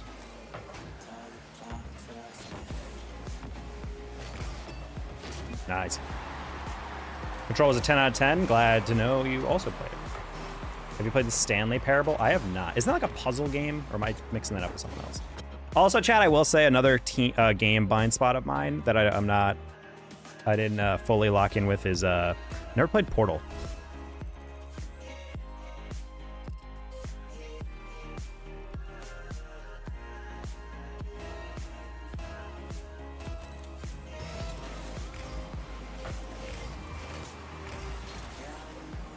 I just got a mass text from my boss. I don't know why he did that instead of having a Teams chat that we all set up in advance. It's really funny. I don't know why he decided to mass text us. That definitely took more time than just load up the Teams app. Stanley Parable isn't a puzzle. But yeah, another game I haven't played. I've never played Portal.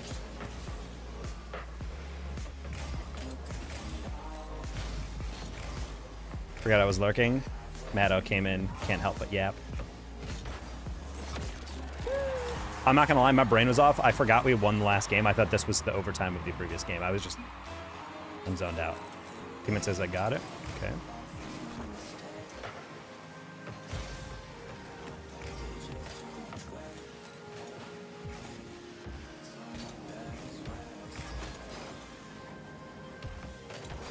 Oh, this guy's actually just calling my bluffs.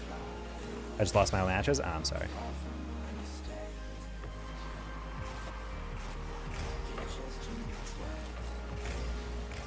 Yeah, Control taps into like everything I like in a game. It's like, it has shooting elements, it has RPG elements, and most importantly, the lore is really trippy. It's like meant to be really out there, like something that's based in the real world. Like we're not on some distant alien planet. It's like the US, but it's also very clearly like about, you know, extra dimensional nonsense and all these like weird abstract concepts. It's a very trippy game, but it doesn't get up its own ass sometimes. You know what I mean? Like there's sometimes where like games try way too hard to like lore build or build some magic system, and you're just like, this is awful. Like why are we trying so hard for this? Like just calm down. Let's simplify things a little bit.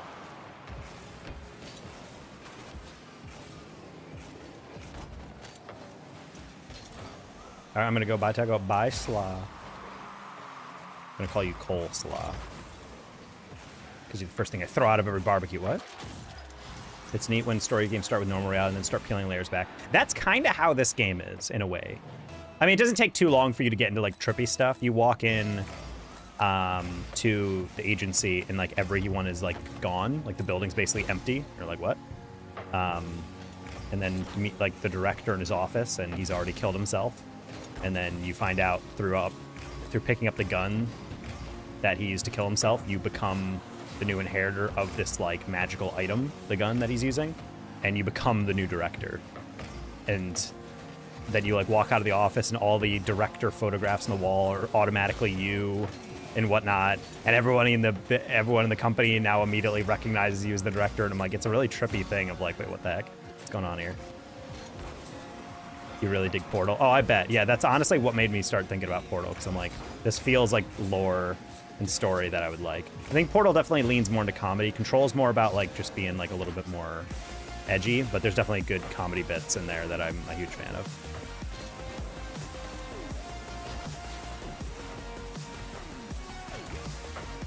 Nice, man. Is Portal 2 also quality? I know it is, but like, is Portal 2 one of those games where it's just as good or perhaps even better? Or is it one of those games where it's like, yeah, Portal 1's great, Portal 2 is like still good, but not as good as Portal 1? Which is fine. I don't really expect every game to be a 10 out of 10. The nice thing about this narrative is that you think like, wait, if that's it, what else don't I know? No, exactly. It's like I think the art of storytelling is having the restraint to not just try to blow the mind of whoever's playing it. Because I get really bored of games who try to reveal way too much, way too fast, because then I'm just like, I don't know what else you can whip out and surprise me with at this point.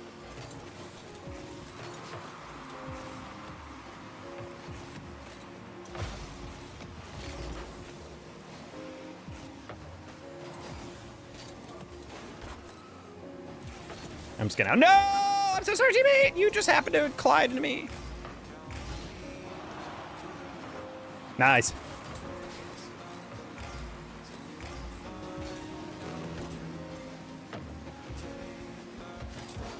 What? Saying you gotta jump?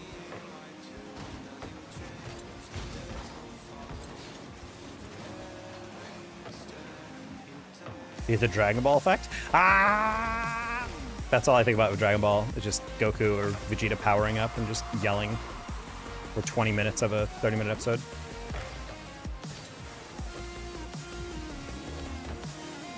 I realized that guy was gonna try to demo me. Nice, you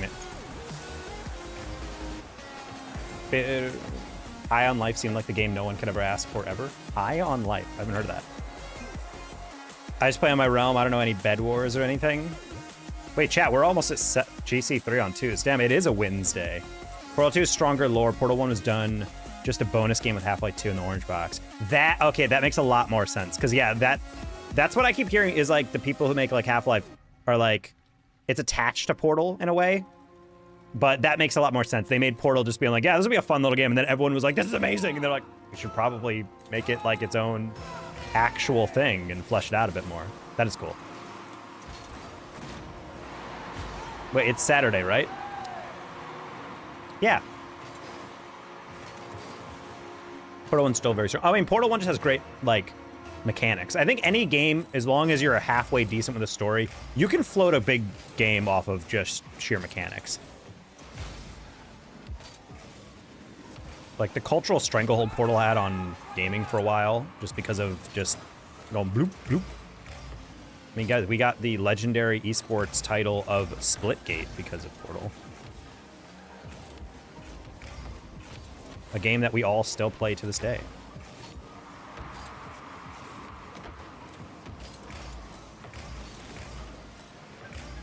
Wait.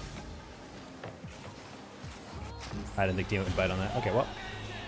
Did they make Splitgate 2? They did, and clearly we all know about it. It's a shame because Splitgate gave a lot of employment to a lot of my friends in esports, but Unfortunately, that thing is just not... Oh, so you didn't jump at all, despite having 100 boost. Interesting. Okay, well...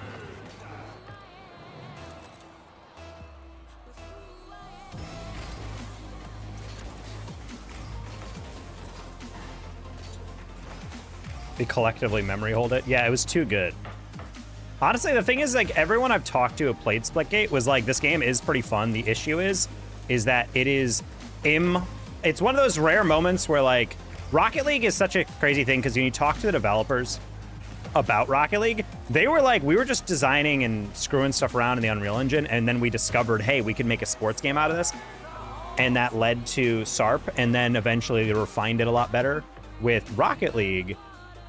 But then they talked about the fact that, like, we were not trying to make an esport. We were just trying to make a fun, goofy game, and it just happened to turn into something that works really well as an esport. And I think about that a lot, because Splitgate came out, and they immediately were like, this is an esport. And you watch it, and if you have not seen it, look up old Splitgate VODs and tell me how disorienting this game feels to watch. It is mind-bendingly hard to follow, because you can create unlimited portals to peak angles and whatnot.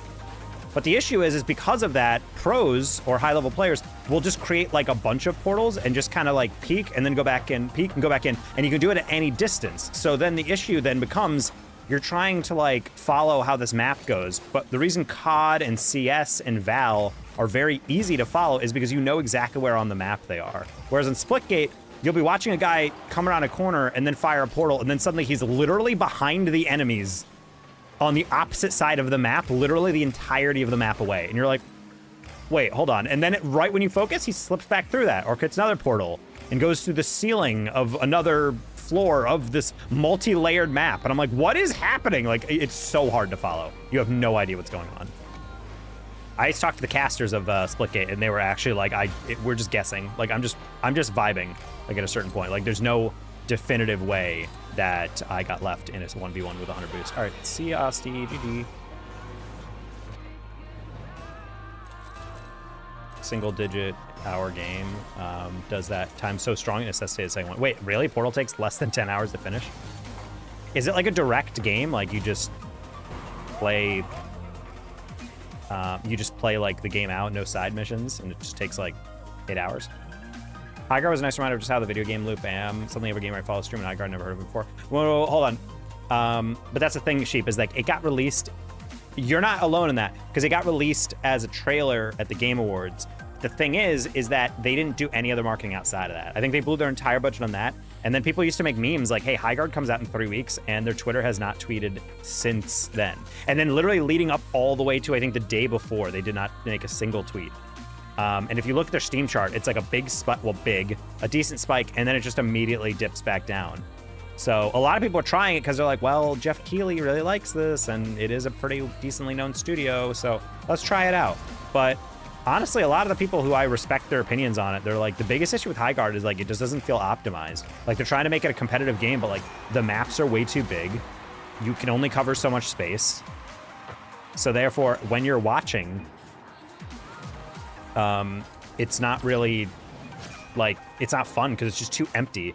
They're like, also the gun design apparently is really vague. I don't really know about this futuristic medieval thing. The only time I've ever seen the futuristic medieval sci-fi fusion work is if you guys have ever seen the film Nimona. By the way, banger film. You should watch that if you haven't.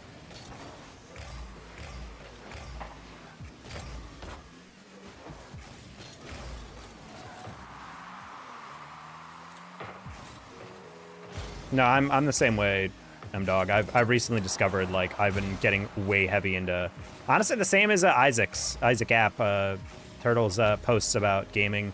I do feel like I'm starting to definitely lean a bit more towards single-player games. I love comp games, but yeah, it really sucks when every time you boot them up, you have to kind of grind out. But there's casual. I'm like, yeah, but for a certain type of gamer, me, I thrive off the competition of playing, like, difficult games, and casual just doesn't scratch that itch.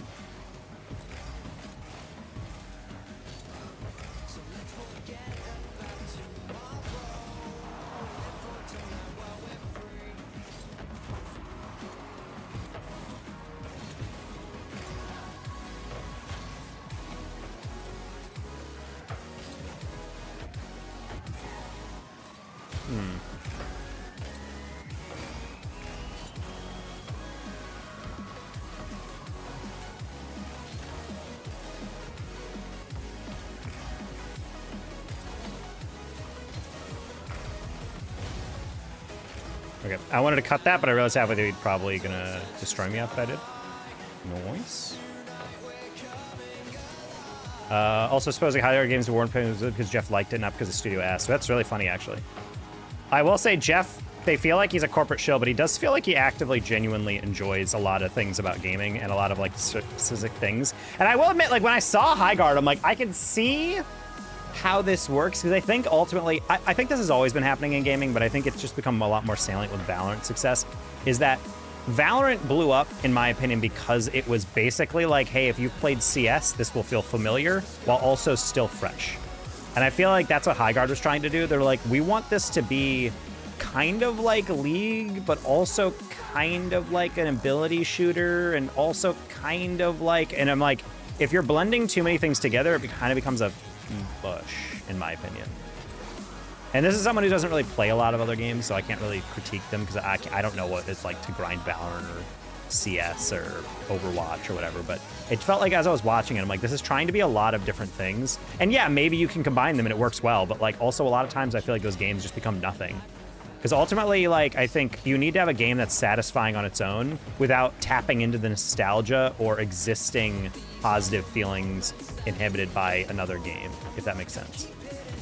Like, I think a lot of people try to play, like, these, like, Valorant clones, and they just don't fall flat because ultimately people play them. They're kind of fun, but then after a while, you're just like, all right, well, I kind of just want to play Valorant. Like, I don't really want to have to play this random variant of it. It feels like I'm playing a mini game rather than, like, the true thing.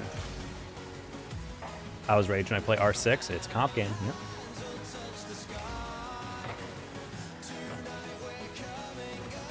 I don't know how an extraction, well, not extraction. I don't know how R6 is possibly, like, I don't know how attack shooter is possibly calm. Like, the whole point of attack shooter is to be, like, hyper-organized and work with your teammates. I can't imagine that's a chill game.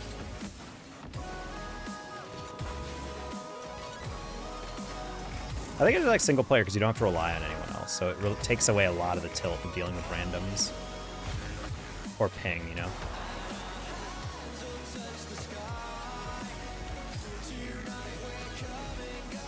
Cringe, I had the reset he gave it to me, or the musty. No, that was wide open.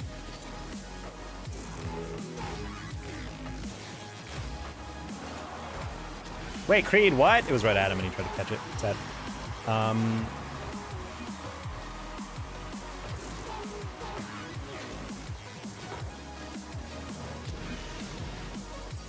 Danger thoughts on the bot problem? I mean, I don't know what the thoughts are. This is like when people come into my chat and be like, thoughts on Zen? What? Like, yeah, he's a good player. And like, okay, cool, just wanted to check. Like, do you actually expect streamers to be like, yeah, Zen fucking blows? That used to be a bit low-key in my chat. I would specifically be like, yeah, he's really overrated, honestly. He's probably like a diamond ability in real life or whatever.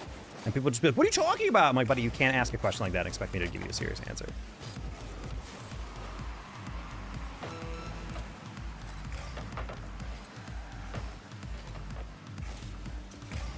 What does Ja Rule think about the bot?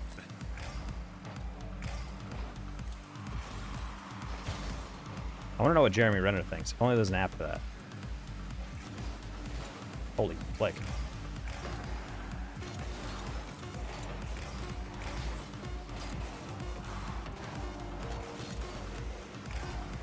How does the bot problem affect LeBron's legacy?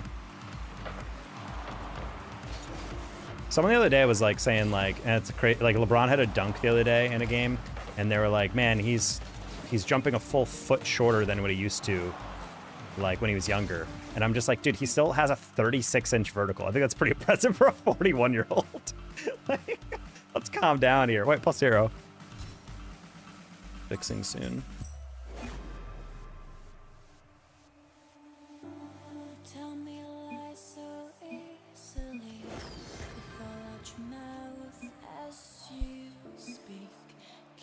I'm down 100 today. Sick. Yeah, I think they start soon.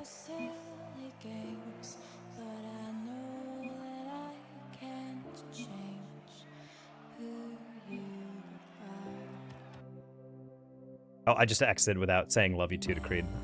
Sorry, Creed. Single player open world games are great for dissociating too. I feel that.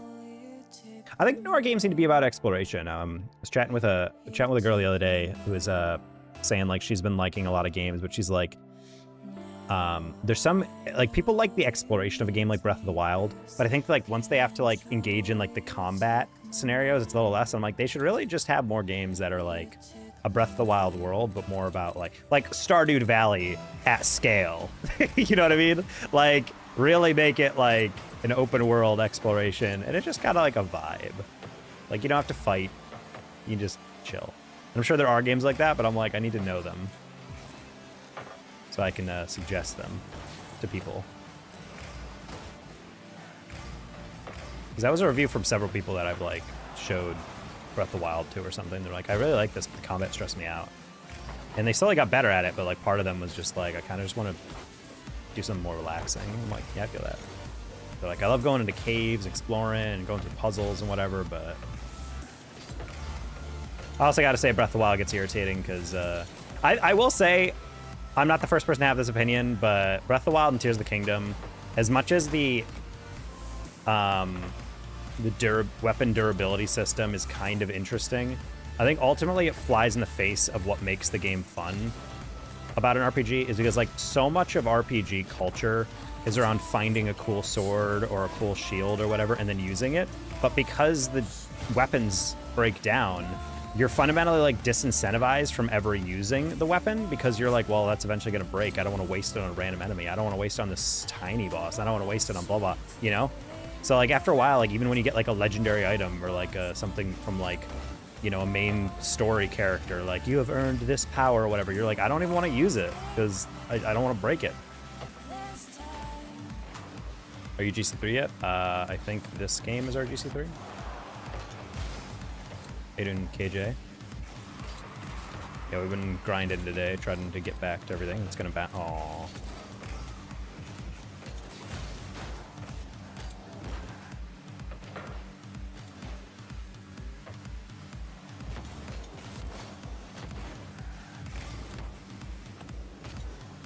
Ooh, he was all the way back. It's crazy.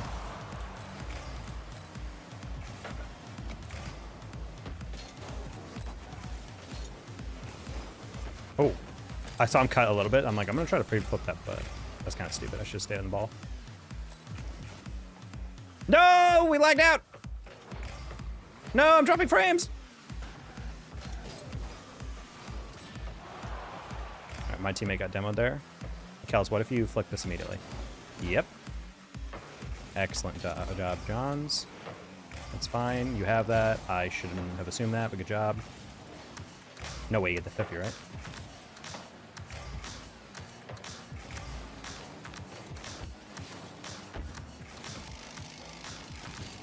Fun fact, I tried to flick that specifically just so a teammate could get that boost, and then he left the boost for me, so I was like, my bad.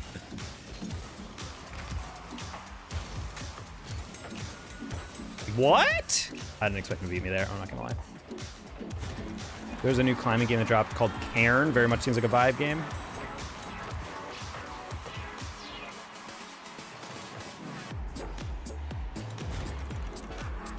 Yeah, I think a lot of games are like meant to be like co-op and competitive and sweaty, and I'm like, I don't know, I kind of just want a single player game. The vibe. For me, I just like, that's why I like action RPGs, like Souls games, and well, I guess, I don't really know if you'd call Expedition 33 an action RPG, but I like those games because they're difficult, but you don't have to play with anybody. It's also not contingent on anybody else playing with you or partying up or whatever. You just turn it on and you're good. And I really do like games like that. Perfect double tap and you take it away, sad.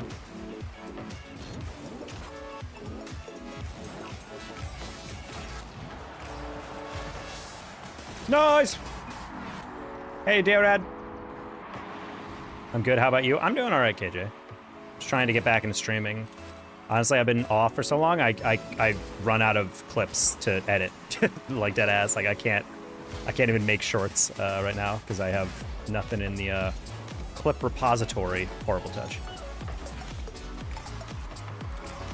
How long have you been playing this game? About 2 hours.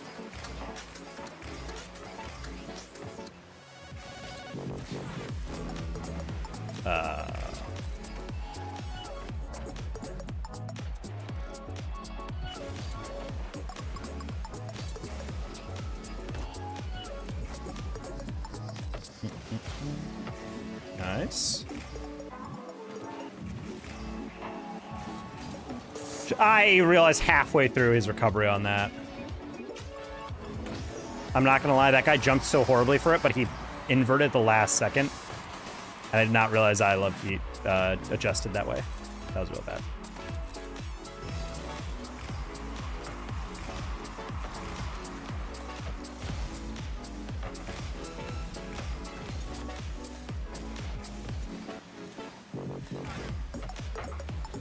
This is a weird lobby for me because my first girlfriend in high school was Kelsey, and her name was Kel. She went by Kels for some people. And I remember there was a guy at our school who used to text her asking for feet stuff. And so I'm like, playing against a team of a Kels and a guy called I Love Feet is really funny to me.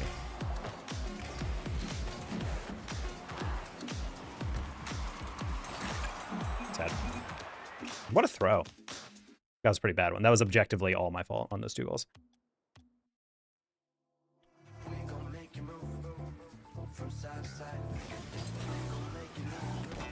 That was me being hella impulsive on 2 different plays. Honestly, half of that is just because I'm not used to playing it at like a halfway decent rank. Past like 3 weeks, I've been playing it like very low GC2, which is basically like, I feel like I'm playing diamonds. And then we're actually playing with people who can recover and play fast, and I'm like, right. So forgive me for that transgression, teammate. Next time we play, we'll get it up. Would you just start the game? No, we played in 2016. We started this game, unfortunately not right at the beginning.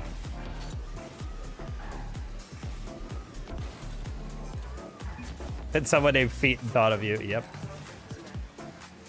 I remember a while back she sent me a letter that was very kind. And she's like, yeah, if you ever back in Rochester, you should we should get lunch or whatever.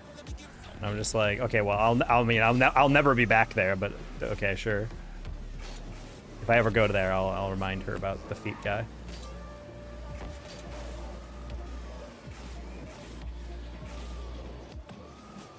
I am not queuing.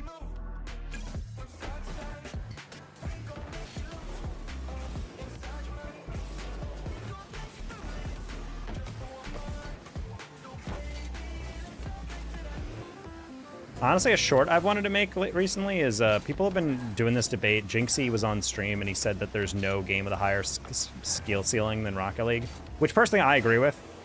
But a lot of people are like, well, Rocket League has no comparison. I've wanted to make a short that compares Rocket League to QWOP. You guys remember that? You ever go to Watch It, we should grab lunch? Dijon, I might actually do that. One of our headquarters that we sell stuff to for a company has a location in Washington. How you doing, Dijon? Hopefully things are going dandy, gym dandy even.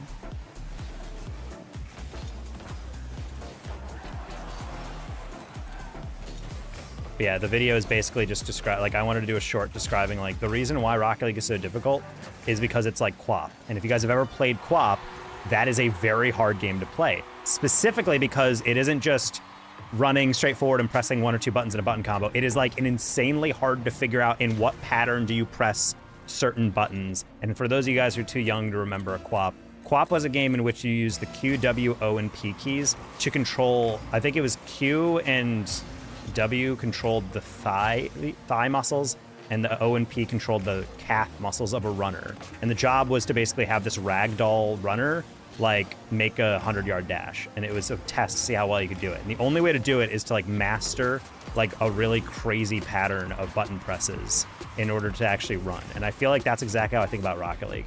Like, everyone knows how to aerial, everyone knows how to like take a power shot, everyone knows how to do all these things, but tying that all together simultaneously requires so much random coordination.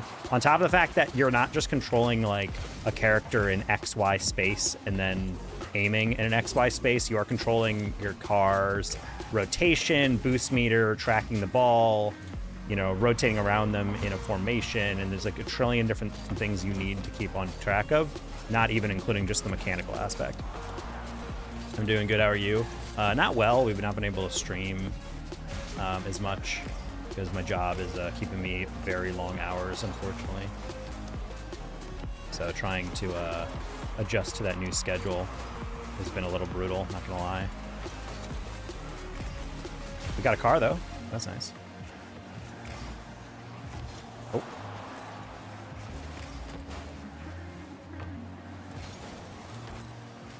So at least I can finally go get my own groceries, and when there's a work thing I have to drive to, I can actually physically just go there.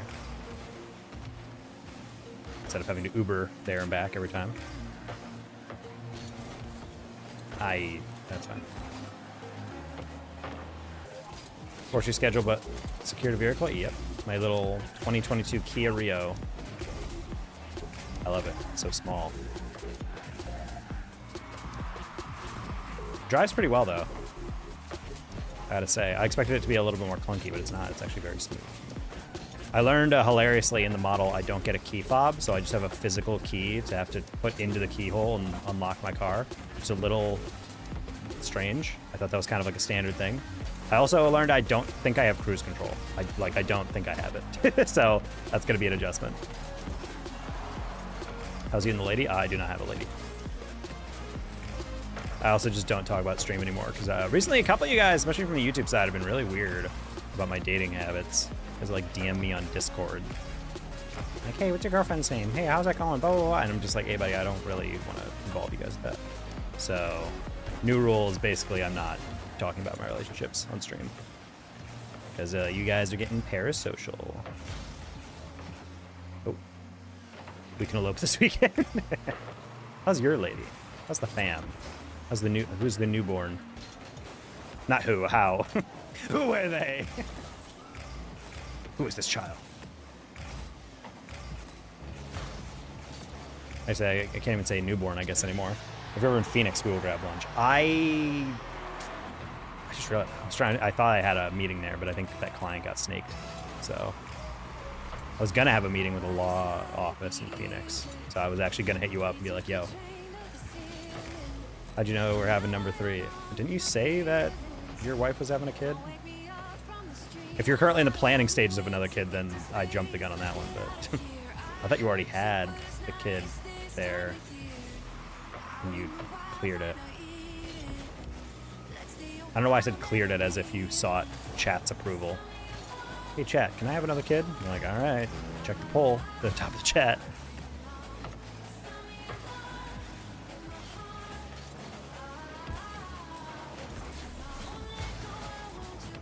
That's crazy, you chased that all the way down. You literally saw me on the ball cam on that approach. Youngest child just turned 1, 8. On the board, age-wise.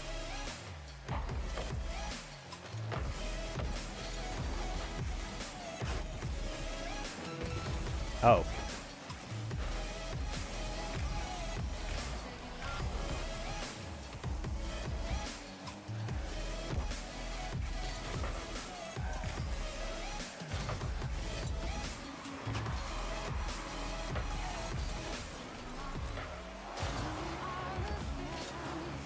No. Oh. Teammate? Goat? Oh, he missed it. Oh my god, he hit right down to my teammate. It was like my youngest child. We were playing for number 3. Congrats. Let's go. Tackle hypothetically. Oh. No! Cringe. If you were ever to have a child up to Twitch chat poll, would you enable the setting to let people vote with bits? That would actually be really funny. I think if I ever get another cat, I'll definitely let you guys vote via Twitch chat for the name of my cat. Flop was built by Bennett Foddy of Getting Over It. Oh my god, I didn't know that. That's totally on brand, though. That's really funny. That guy knew exactly what type of games he wanted to design.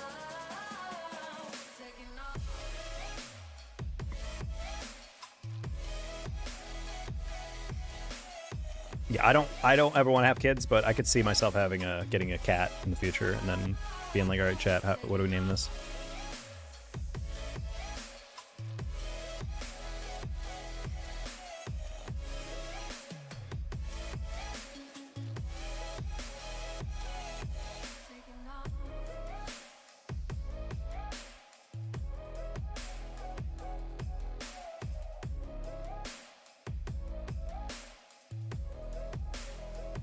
Ugh. Trying to text back my boss. Oh. Rafi the accident lawyer is basically the city's mascot. Wait, what? Was it Rafi? No, but it was a law office. I think they technically still are needing our service, but they're like dragging their feet on implementation. It's technically not even my client necessarily. It's someone else's account. I think I might just have to go out there because they can't make it on a certain day. Which is the worst job ever when you're going to meet with someone else's account. Texting his boss, your mom. I'm not quite at that point. I will say, like, our owner still scares me a little bit. He's someone I don't really know how to joke with sometimes. But I think it's just because, like, he's the type of person that no matter how he talks to you, it's always very, like, straight-faced. So I think it just comes off as, like, it's hard to read, like, oh. We have one of our newer hires was a childhood friend. Well, not childhood, but, like, a friend of his daughter. So she can read him really well, and he'll be like in a stern conversation, and she'll just like bust his balls about something, and I'm just like, in the back of my mind, I'm screaming. I'm like, why would you say that to him? And then he just laughs, and then just cracks a joke back, and then he goes right back to being stern, and I'm like, how'd you do that?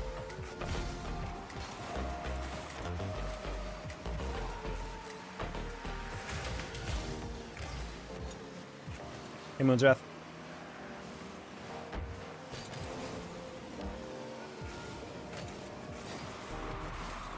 Go! Wait. No, you hit it right at me. I guessed it correctly, but I didn't go the right, exact right angle on that. I want to hit around him. Luckily, that's very easy to save. Nice.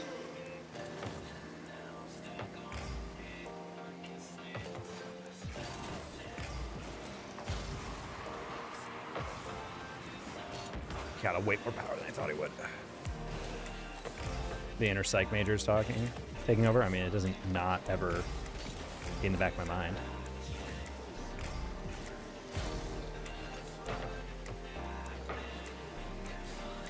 I think it's also just because I have this, like, in this current economy, I have very much like a fear I've never had before. I've worked a lot of crappy jobs and gotten away with some stuff. And even though I haven't done anything even remotely close to being fired for, I have this like deep sinking fear I'm getting laid off. Because in the back of my mind, I legitimately do not know what I'm going to do if I get laid off.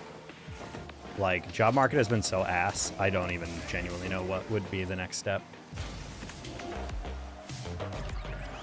So for the first time in my life, I'm like actively insanely anxious about the concept of getting laid off. So I think whenever I interact with my owner, and especially if he's just like, hey, you messed up this report or whatever, I'm like, ah. Even though I know like, he's actually just being like, hey, can you fix this real quick? I'm just like, I'm sorry, sir. Move over to Washington and work for me? Sure. Screw it.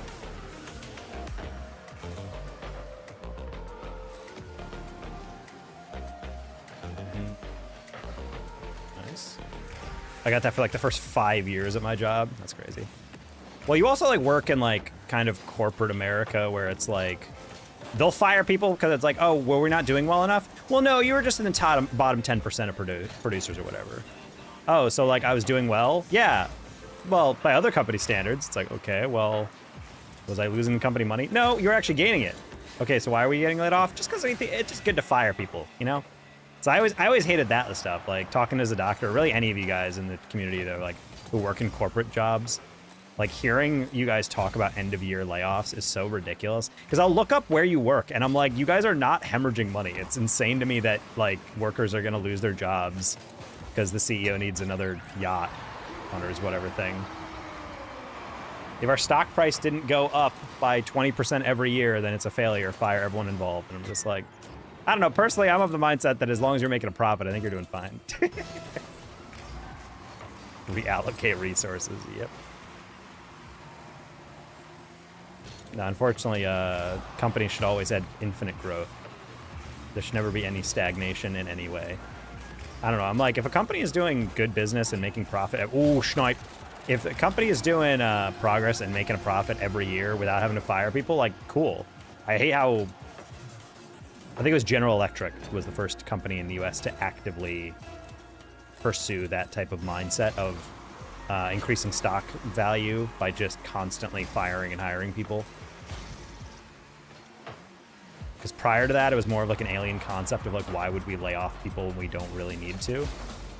And then General Electric was like, well, because it shows that we're constantly hiring new talent because we're growing and whatever. And that's all that matters, because our stock price then goes up another, I don't know, 3% every quarter.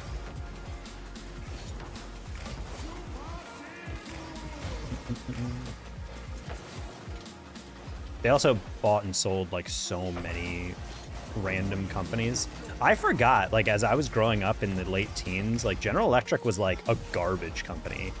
Like everything they made was like bad. And then I remember in school learning about General Electric, and I'm like, damn, this company was like a titan in the US, and then it just became like some dog shit, useless company that owned a bunch of everything. Apparently it got to the part where they didn't even make their own light bulbs anymore, which is like really just super funny. Imagine if Apple was like, yeah, we're not making computers anymore. Like, oh. Or Ford, like, yeah, we're gonna stop making the car. Like, but you were like one of the first to like help us out with that. You helped electrify all of America. Like, what do you mean you don't make your own light bulbs anymore? It used to be V Company. Oh, 100%. It was like that was like one of those like tentpole companies for the United States in general. Like, hey, look, we have General Electric. Holy crap, look at how successful this company is. And then they're like, well, yeah, we can still make it successful at the expense of hollowing out the entire company at every level. I just had to promote a few employees to customer. Hey, yo, I'm having trouble with learning how to fat finger my boost with jump. Should I change binds? I would change it personally. My boost is on R1 and my jump is still on X. So, because I was felt the same way. I didn't like having to like press X and circle at the same time. My company does not do mass live since the new CEO took over. I dread the day he moves on. Oh yeah, because eventually they're just gonna come in and there's a book called God's Motel, which is not about corporate America, but it is in a way about that. It's basically this story of a hospital that it was run in San Francisco back in the day that was essentially not run for profit or anything. It was literally like they just kept patients until they were, you know, healed. It was like people who had like mental health issues or maybe like physical disabilities that they needed help like rehabbing. And it was specifically meant to like, it was funded through grants. And the idea was like, what happens to health if we keep people there for as long as possible rather than just getting them kind of patched up, putting a Band-Aid on it, and then throwing them back out in the world. And the story is basically a story of like how many great health outcomes they had and anecdotes of all these patients that they've helped out. And then eventually the city of San Francisco brought in corporate optimizers basically to be like, we want to figure out how to like turn a profit here. And eventually she uses this term that I like. It's the inefficiency of efficiency, where they're like, yeah, we found a way to clear beds faster. But in doing so, those people would have to keep coming back and we'd have to keep wasting our time treating someone that if we just waited another 3 weeks, we probably could have fixed them long term. But instead, we're getting them in the bed, immediately helping their immediate problem and then shooting them back out. I'm like, that's not how we actually help anyone. So it's like, yeah, the company is clearing beds and getting our KPIs up, but like ultimately, like we're not doing the base competency of a hospital well. And I think about that a lot when it comes to hiring and firing all these people at different companies and trying to optimize for like stock price or shareholder value. Is like you're just doing everything worse under the guise of like, no, this will help in the short term. Look how much better we're getting at this one variable. And it's like, yeah, but does that matter if everything else gets worse because of it?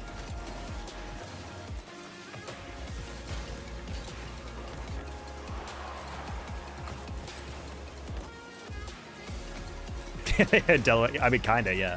I don't remember it was exactly them. It was just like some like corporate advisement firm.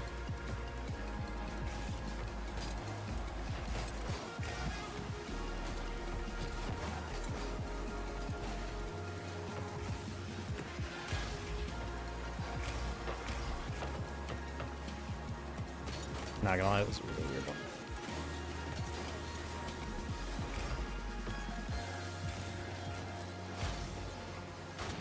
I thought he was flying back on that one. I just gave up a free demo.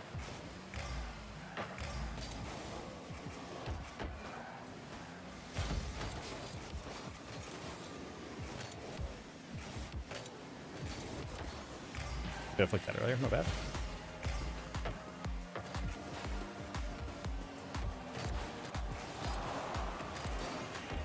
You hit that low? That's crazy. Good job, Bambi. Good job, Bambi! Oh! Claw difficulty to learn? I would not go to Claw personally.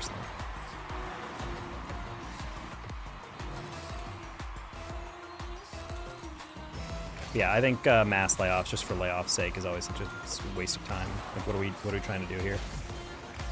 Like, I kind of get it if you're like really cutting it close. I think layoffs make more sense in like smaller businesses, but it's just like, it's crazy to me to think like you're ending a year at a company and it's like, so we turned $65 million in profit. It's like, yay! It's like, unfortunately, that means 15% of you have to lose your job. It's like, what? Like, what do you mean? Isn't that the whole goal? That we made so much money and we paid everyone's salaries that we still cleared 65 mil in profit, and that's like horrible. Guys, how is our board of directors going to get their second yacht at this rate? Like, what are we doing? We need more reckoner profits, exactly.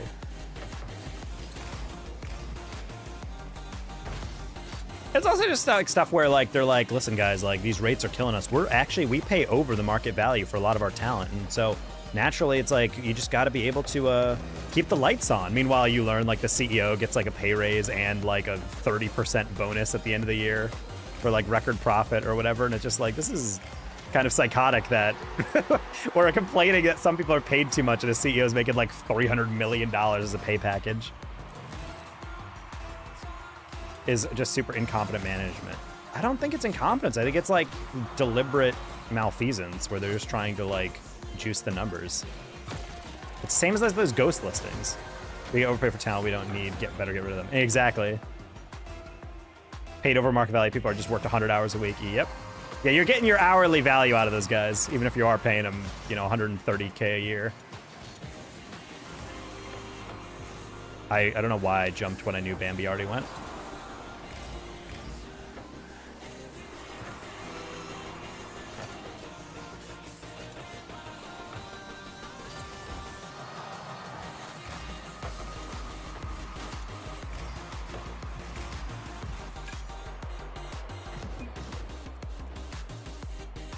Oh, they forfeit. My brain just turned off. I saw my teammate catch it and it said game over, and I was like, how did it end? The ball was up. Okay, my brain turned off for a second. I was like, wait, how did that work? That did not bounce. No, we got lost. It's fine. We were 1-on-1 with him. Oh, he just said okay. All right, well, you can kill yourself. Never mind.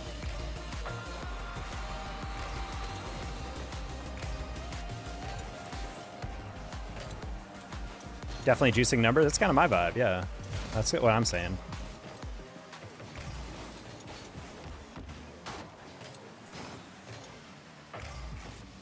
Seems like a Saudi player, this Y7 guy.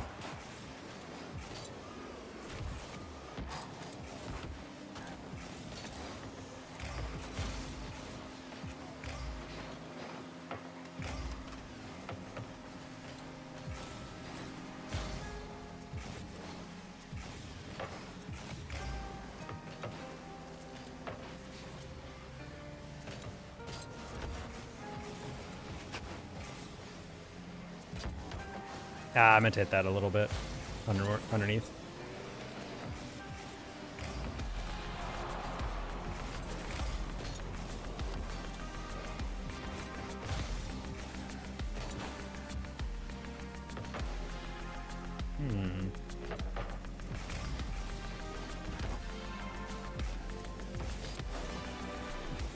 Wow, he called my bluff immediately. He saw me miss that corner boost, and he was like, you're fraud. You're a fraud, Spider-Man!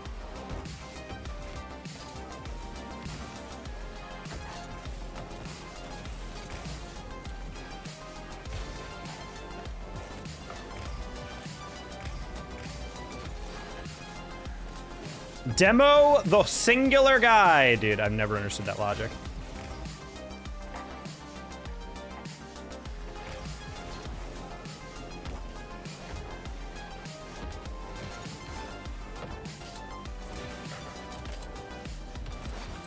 No boost, but that's fine. No! If I had any boost, that would have been actually a very good back pass. He can probably flip reset that, right? Nice. I couldn't tell if that guy had it, and he didn't, and his teammate immediately took it over. So, good job, Bambi.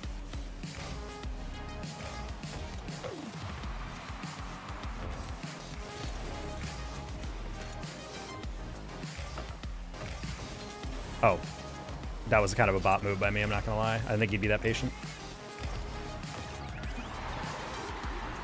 Well, we both sucked on that one, so anyway.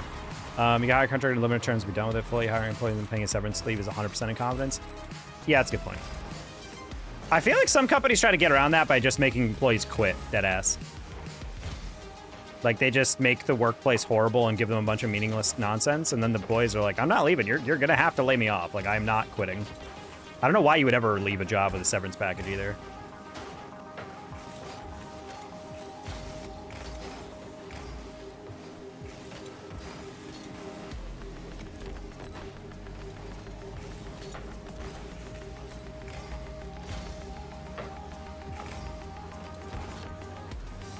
I think it definitely sucks because, like, I've definitely experienced a lot of friends who deal with corporate jobs where, like, they're doing a job that their technical manager and supervisor has never done.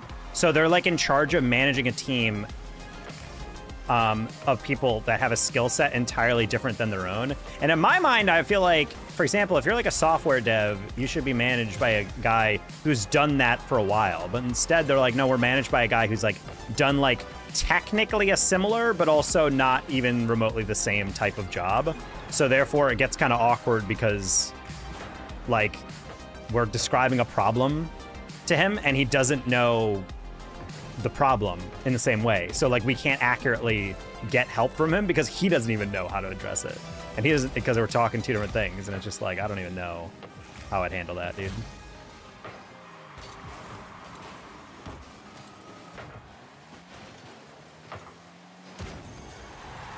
That's how my company structured all the way up the chain. I'll say unicorn company. I wouldn't say goodnight, Preston. Good night, Preston. Disability, and then just decided not to return. Oh, yeah.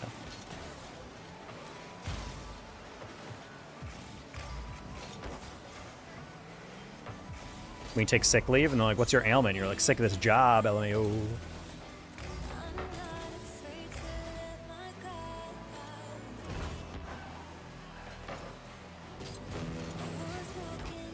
Sure. Not gonna lie, I don't have that read. Oh my god, perfect save. That's insane.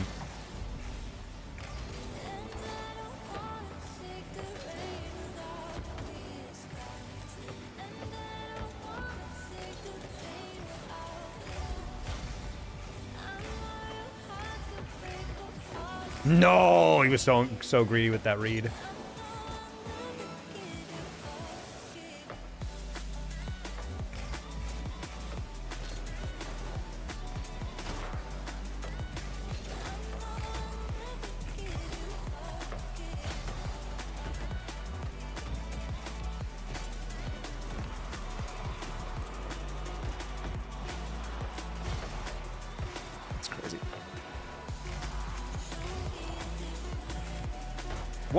I was gonna pass to him on the sidewall, of course, too. Oh, God.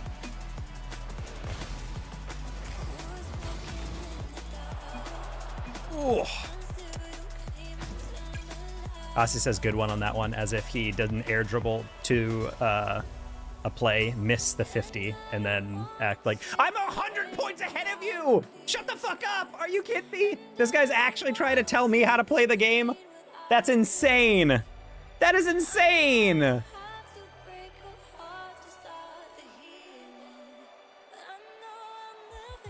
I am legitimately like 100 MMR above him, and he's actively like, hey, you'd be higher ranked if you listened to me. Okay, buddy. If you could win more than a game in a row, then maybe you wouldn't be where you are. Oof.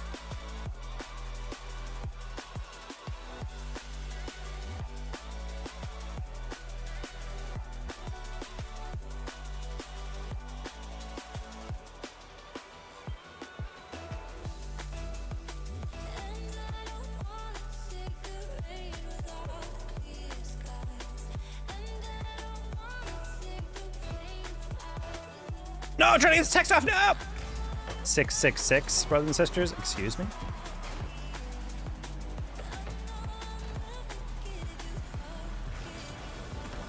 Yo, I'm playing against Shaquille O'Neal, lit. He also made all the tech work, did all the same amount of work than the rest for the BAU and stuff. Ooh.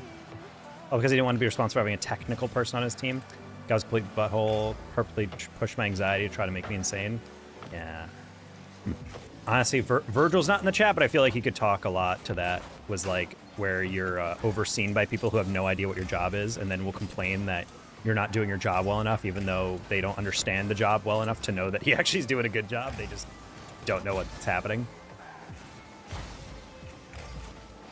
That dev chat, whenever he has to complain about his work, makes me shudder. I sent him a job offer a while back, and he's like, I got a couple irons in fire. So I'm like, thank God, dude, you need to get out of that job. Like, it's one thing to have a job that's stressful. It's another one to have a job that's stressful because of who you work with. Those are two different things, I think. Honestly, there's been plenty of jobs that people keep afloat and they're fine with just because, yeah, the job itself, the work is mysterious and important, but your workplace crew is like pretty cool and you don't mind it. And you can all commiserate collectively about or this job or this company, whatever.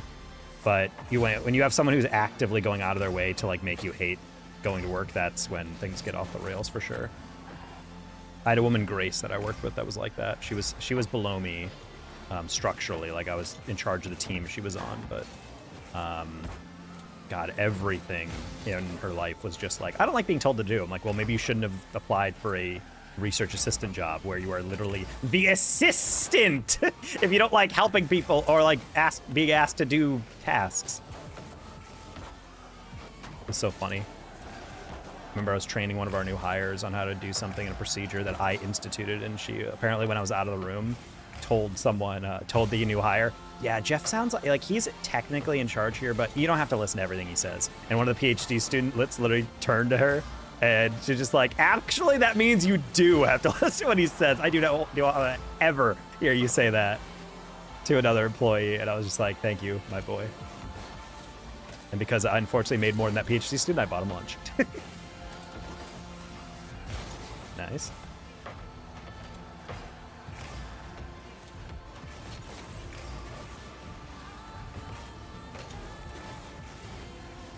I was out of the room, by the way. He didn't stand up for me in lieu of me doing it myself. I just, I walked out to grab a paper, and I heard about that story secondhand, and I was like, Shaquille Oatmeal? I had a picture of Shaq, the Quaker Oats outfit. That's pretty great. I love any bit that requires you to hop into Photoshop to make your PFP. Oh my God, I thought he was going to chase me on the ground. That guy actually just aerialed for that.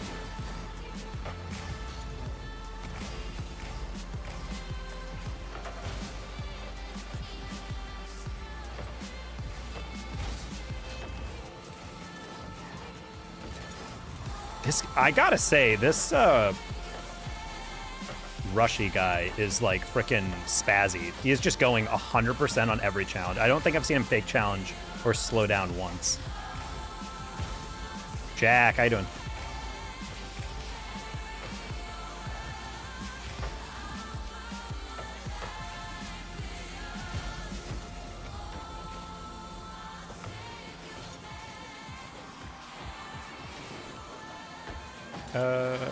Goal? Lob it? Well, this one.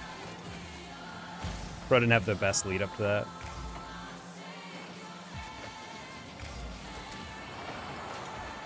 Good job.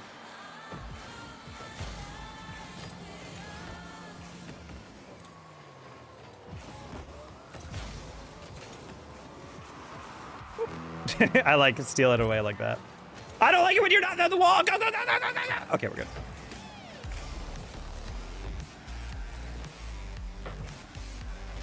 That was a crazy deflection. Excellent hook shot.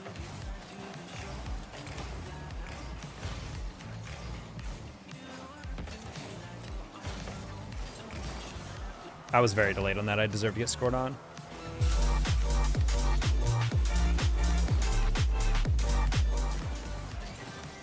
No, teammate, you shot that. You're a psycho for thinking that was scoreable. Well, hold on, I need to see this again. Linking Darkness, thank you for the raid. How you doing? I need to see that again, teammate. Hold on. We're gonna take this kick off, and then I'll forfeit if we don't get it off.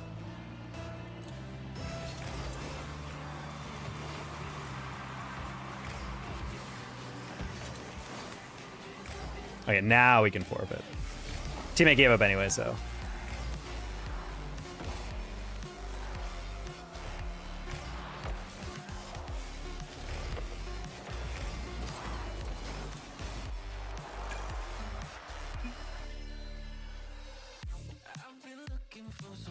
Oh, it's great for having profiles like that. I can see that.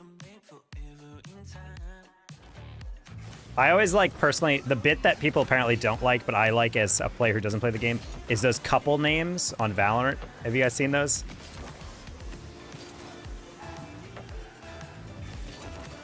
Where it's just like, I'm carrying her and he's carrying me.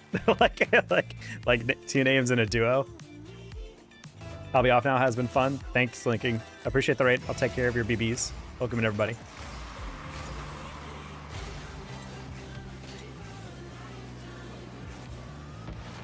Okay, they were not biting on any fake I was trying to throw out, so I was like, I guess I'll just get out.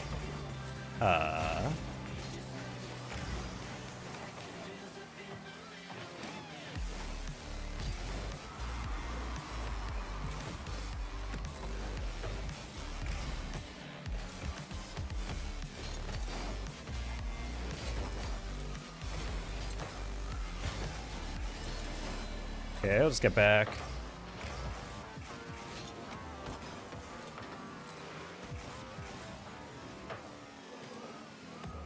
Not gonna lie, borderline psychotic of me to go for that, but that's okay.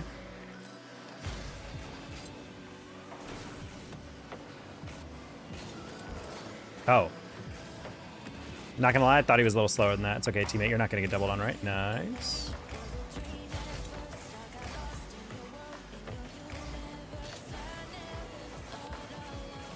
Ooh, okay. That could have been intriguing. I knew he was probably in the near post, but I wasn't sure. Oh no! Okay, we're good. Wow, that was not a good cut. I didn't expect him to cut that early, but okay.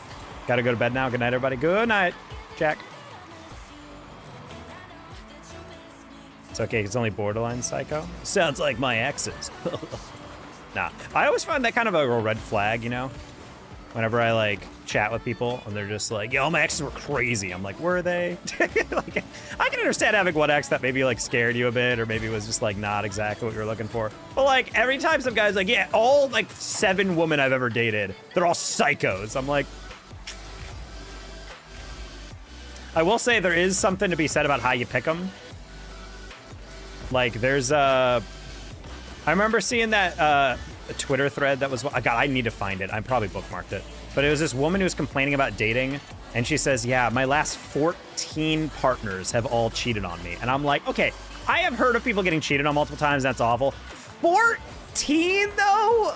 14 times in a row? Like, I don't know, man. That seems like a little... It's like a little too much. Also, hello, problem. I didn't even see your chat, so kind of insane that you sent a chat. I didn't read it, and you were like, you forgot me, buddy. I didn't forget you. I just didn't read the chat. Settle down over there. All right, trying to keep this ball as close as possible so I can see you sneaking. No! You stole it right in front of my nose. It's crazy. I was in the MWR tournament. Wait, really? Dude, Guyman, I thought that was you. I saw the name, but I didn't want to call it out. That was actually really funny. Yeah, I casted Dude Guyman chat. I just thought it was like a meme that someone else had a similar idea for a username. I didn't realize it was literally you.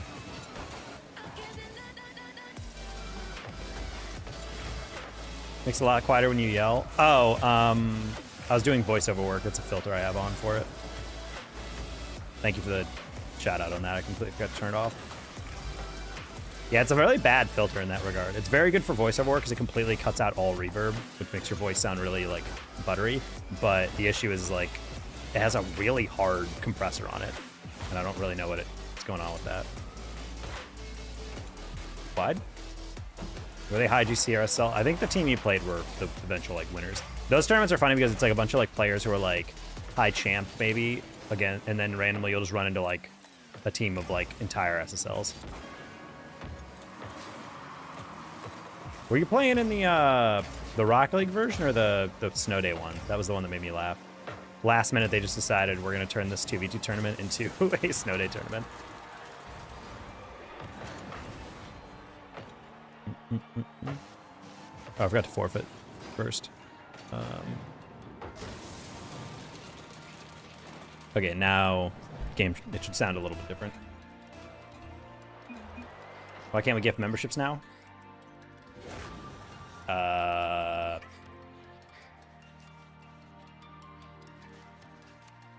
you should. Just quick, someone as a test, gift 1,000 memberships. When all your exes are crazy, there's one common thing in between. That's kind of my vibe. Like, I was talking to a dude, I remember, at a conference once where he was like, he was mentioning like, yeah, I just broke up with my girlfriend. She's like, it was a little too unstable for me, you know what I mean? And I was like, oh yeah, I get it. Like, probably you guys were arguing a lot, that's fine. But then he just kept saying like, yeah, every girl I've ever dated though, that's just been how they are, you know? And then he kind of like gave me a vibe like woman, right? And I'm just like, I don't know, man, like not all women are like that. I think if you're dating every single person in there, insane. I just feel like you're just gaslighting these people. Matt, thank you for the gifted membership. Protham, your move. Hello, my friend, we meet once again. Hello, Peak. I told Peak to change up his first entering message, and ever since then he's made 1% change every single time.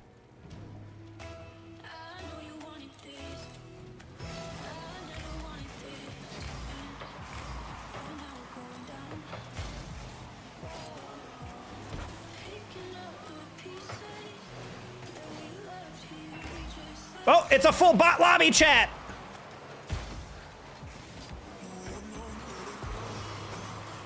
All right, chat. For humanity! Uh-oh, never mind. We're cooked. Teammate, you can't dive in on a full bot lobby, come on. What if he doesn't get a perfect catch? Teammate, do you hear yourself?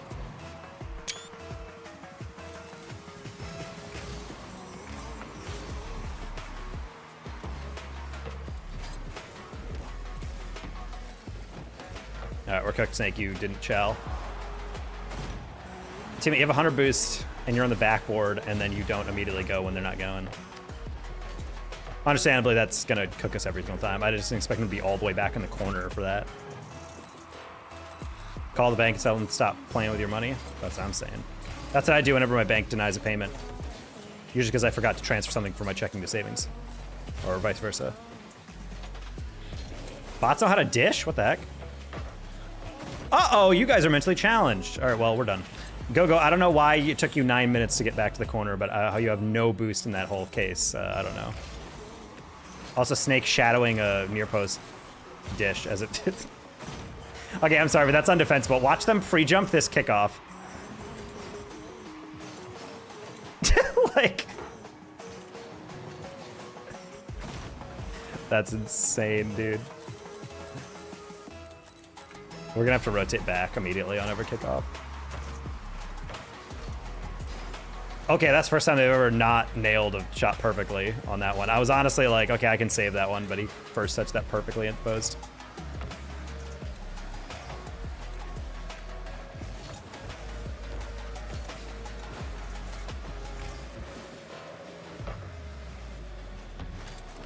I'm gonna assume Go is probably a GC1. Because this guy is slow as hell. Wait, you have an SSL tag? Never mind, buddy. You gotta turn that in. Put your badge on my desk. You're fired. You're off the force.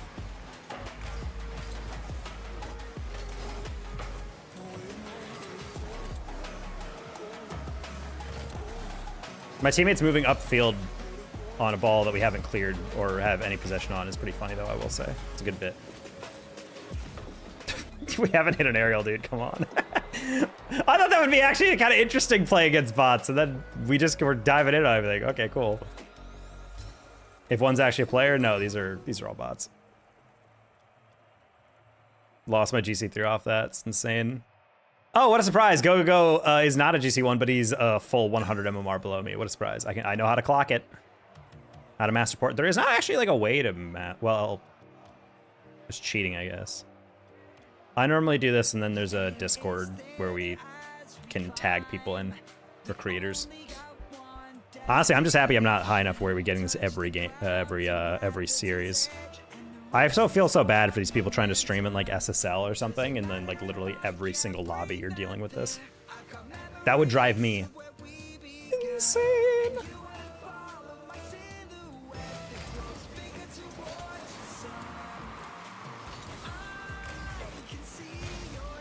Because I gotta say, like, the bots feel beatable, but the issue is, like, they will never be beat to an aerial unless you're starving their boost.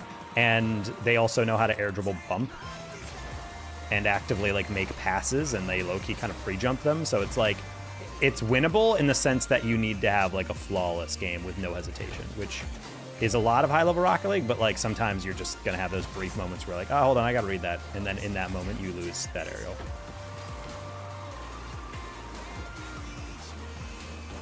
Oh.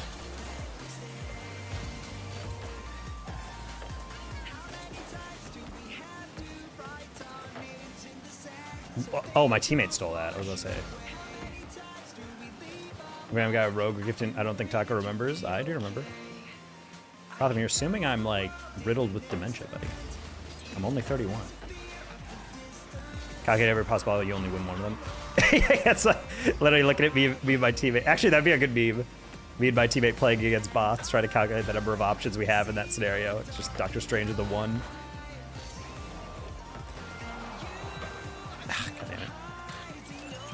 I didn't expect teammate to get beat over the top on that one. Not gonna lie.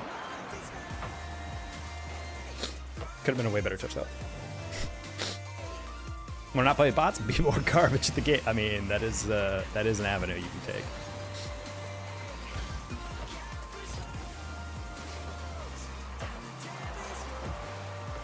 Okay, I was about to say, I'm like, buddy, this is GC3. Like, come on. Like, you can't catch that and don't roll it.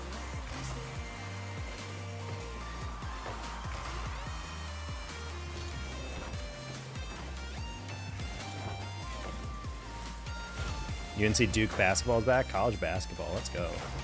Did you guys see the Florida 7'9" guy played in a game and he's actively like Angel Reese in front of the rim? And I'm like, I don't know how you're tall enough to dunk without jumping and you can't just put in a layup. It really just shows like people like Wemby are truly aliens because they're that tall while also being agile and like finessed. Whereas like there's some tall people who are just so tall that their body was like, I don't know what to do with this. What a save, dude. I sniped that. How often do you stream nowadays? Not as often as I used to, just because I have a full-time job that makes it mentally exhausting to stream later in the night. I will say I took caffeine very late tonight, which is why I'm actually streaming. Not like super, super late, but I was getting some drinks delivered, and then when it finally got here, was drinking it, and I realized halfway through, like, oh wait, it is way past when I really should be drinking a caffeinated beverage.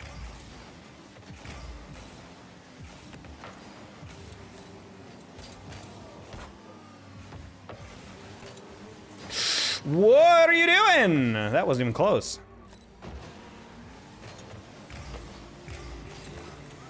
Mr. Lev gets a rebound and an ability to, no, that's what I'm saying. Like, if you're 7'9", just drive to the frickin' hole, get your dunk. Play, like, use your body. Like, there's no one is ever 7'9", they're 112 pounds, you know? Like, you're, like, easily pushing, like, 180, 200. Like, just frickin' get, well, maybe not 200. But, like, you're definitely, like, at least, like, 180, 190. Like, just frickin' go. And the fact that he's just like, no, I don't want to. I'm going to snap like a twig. I'm like, then maybe you shouldn't be playing basketball, homie. I wanted University of Florida to experiment. Apparently, their coach was actually wondering if they put him as a receiver and just threw the ball high on a jump ball, like, who would be able to catch it over him? And I was honestly like, I just want for the gimmick of it all for that to be a thing. Because that would be hilarious to watch, like, triple coverage, this French wide receiver, 7'9" white dude, just going up for a pass, and just smoking everyone to the jump ball because no one can even get close. And if nothing else, they're just gonna pass receiver, like, pass interference the crap out of him. Or literally try to commit, like, violent assault within the first 5 yards for the kind of, like, initial contact. Holy smokes, dude. Tough yo. All right, chat. Coming to the end of stream here. I'm getting smoked by people I've never heard of on these aerials. It's unacceptable. Hold the ball into the basketball's last time travel was even called. Well, in college, it's a little bit more aggressive. But yeah, NBA travel functionally does not exist. I gotta say, that's one of the wackier things. I understand from a marketing perspective why NBA did that. Like, they want more highlight plays, but it's like to a point where, like, they need to rein it in a little bit. There are some moments where, like, a guy will basically just, like, double dribble, or what it looks like double dribble, and they just allow it because every instinct in the defender's body is like, oh, this guy has to pull up or a jump or pass. And then he just keeps dribbling, and the guy looks at the ref like, how am I supposed to predict that? Like, the moment you move that plant foot, done. Like, you're done. You have to dribble. And then they just keep going, and he's like, Look around, it's like, how am I supposed to know what he's supposed to do if he can just arbitrarily continue a dribble or cut up field or whatever, or cut up court? It's like, genuinely, it's so confusing. There was a guy talking about that. He was like, literally, it is insanely hard to like defend properly because, oh my God. I did not think that guy would get the demo off. That was a very good effort, teammate.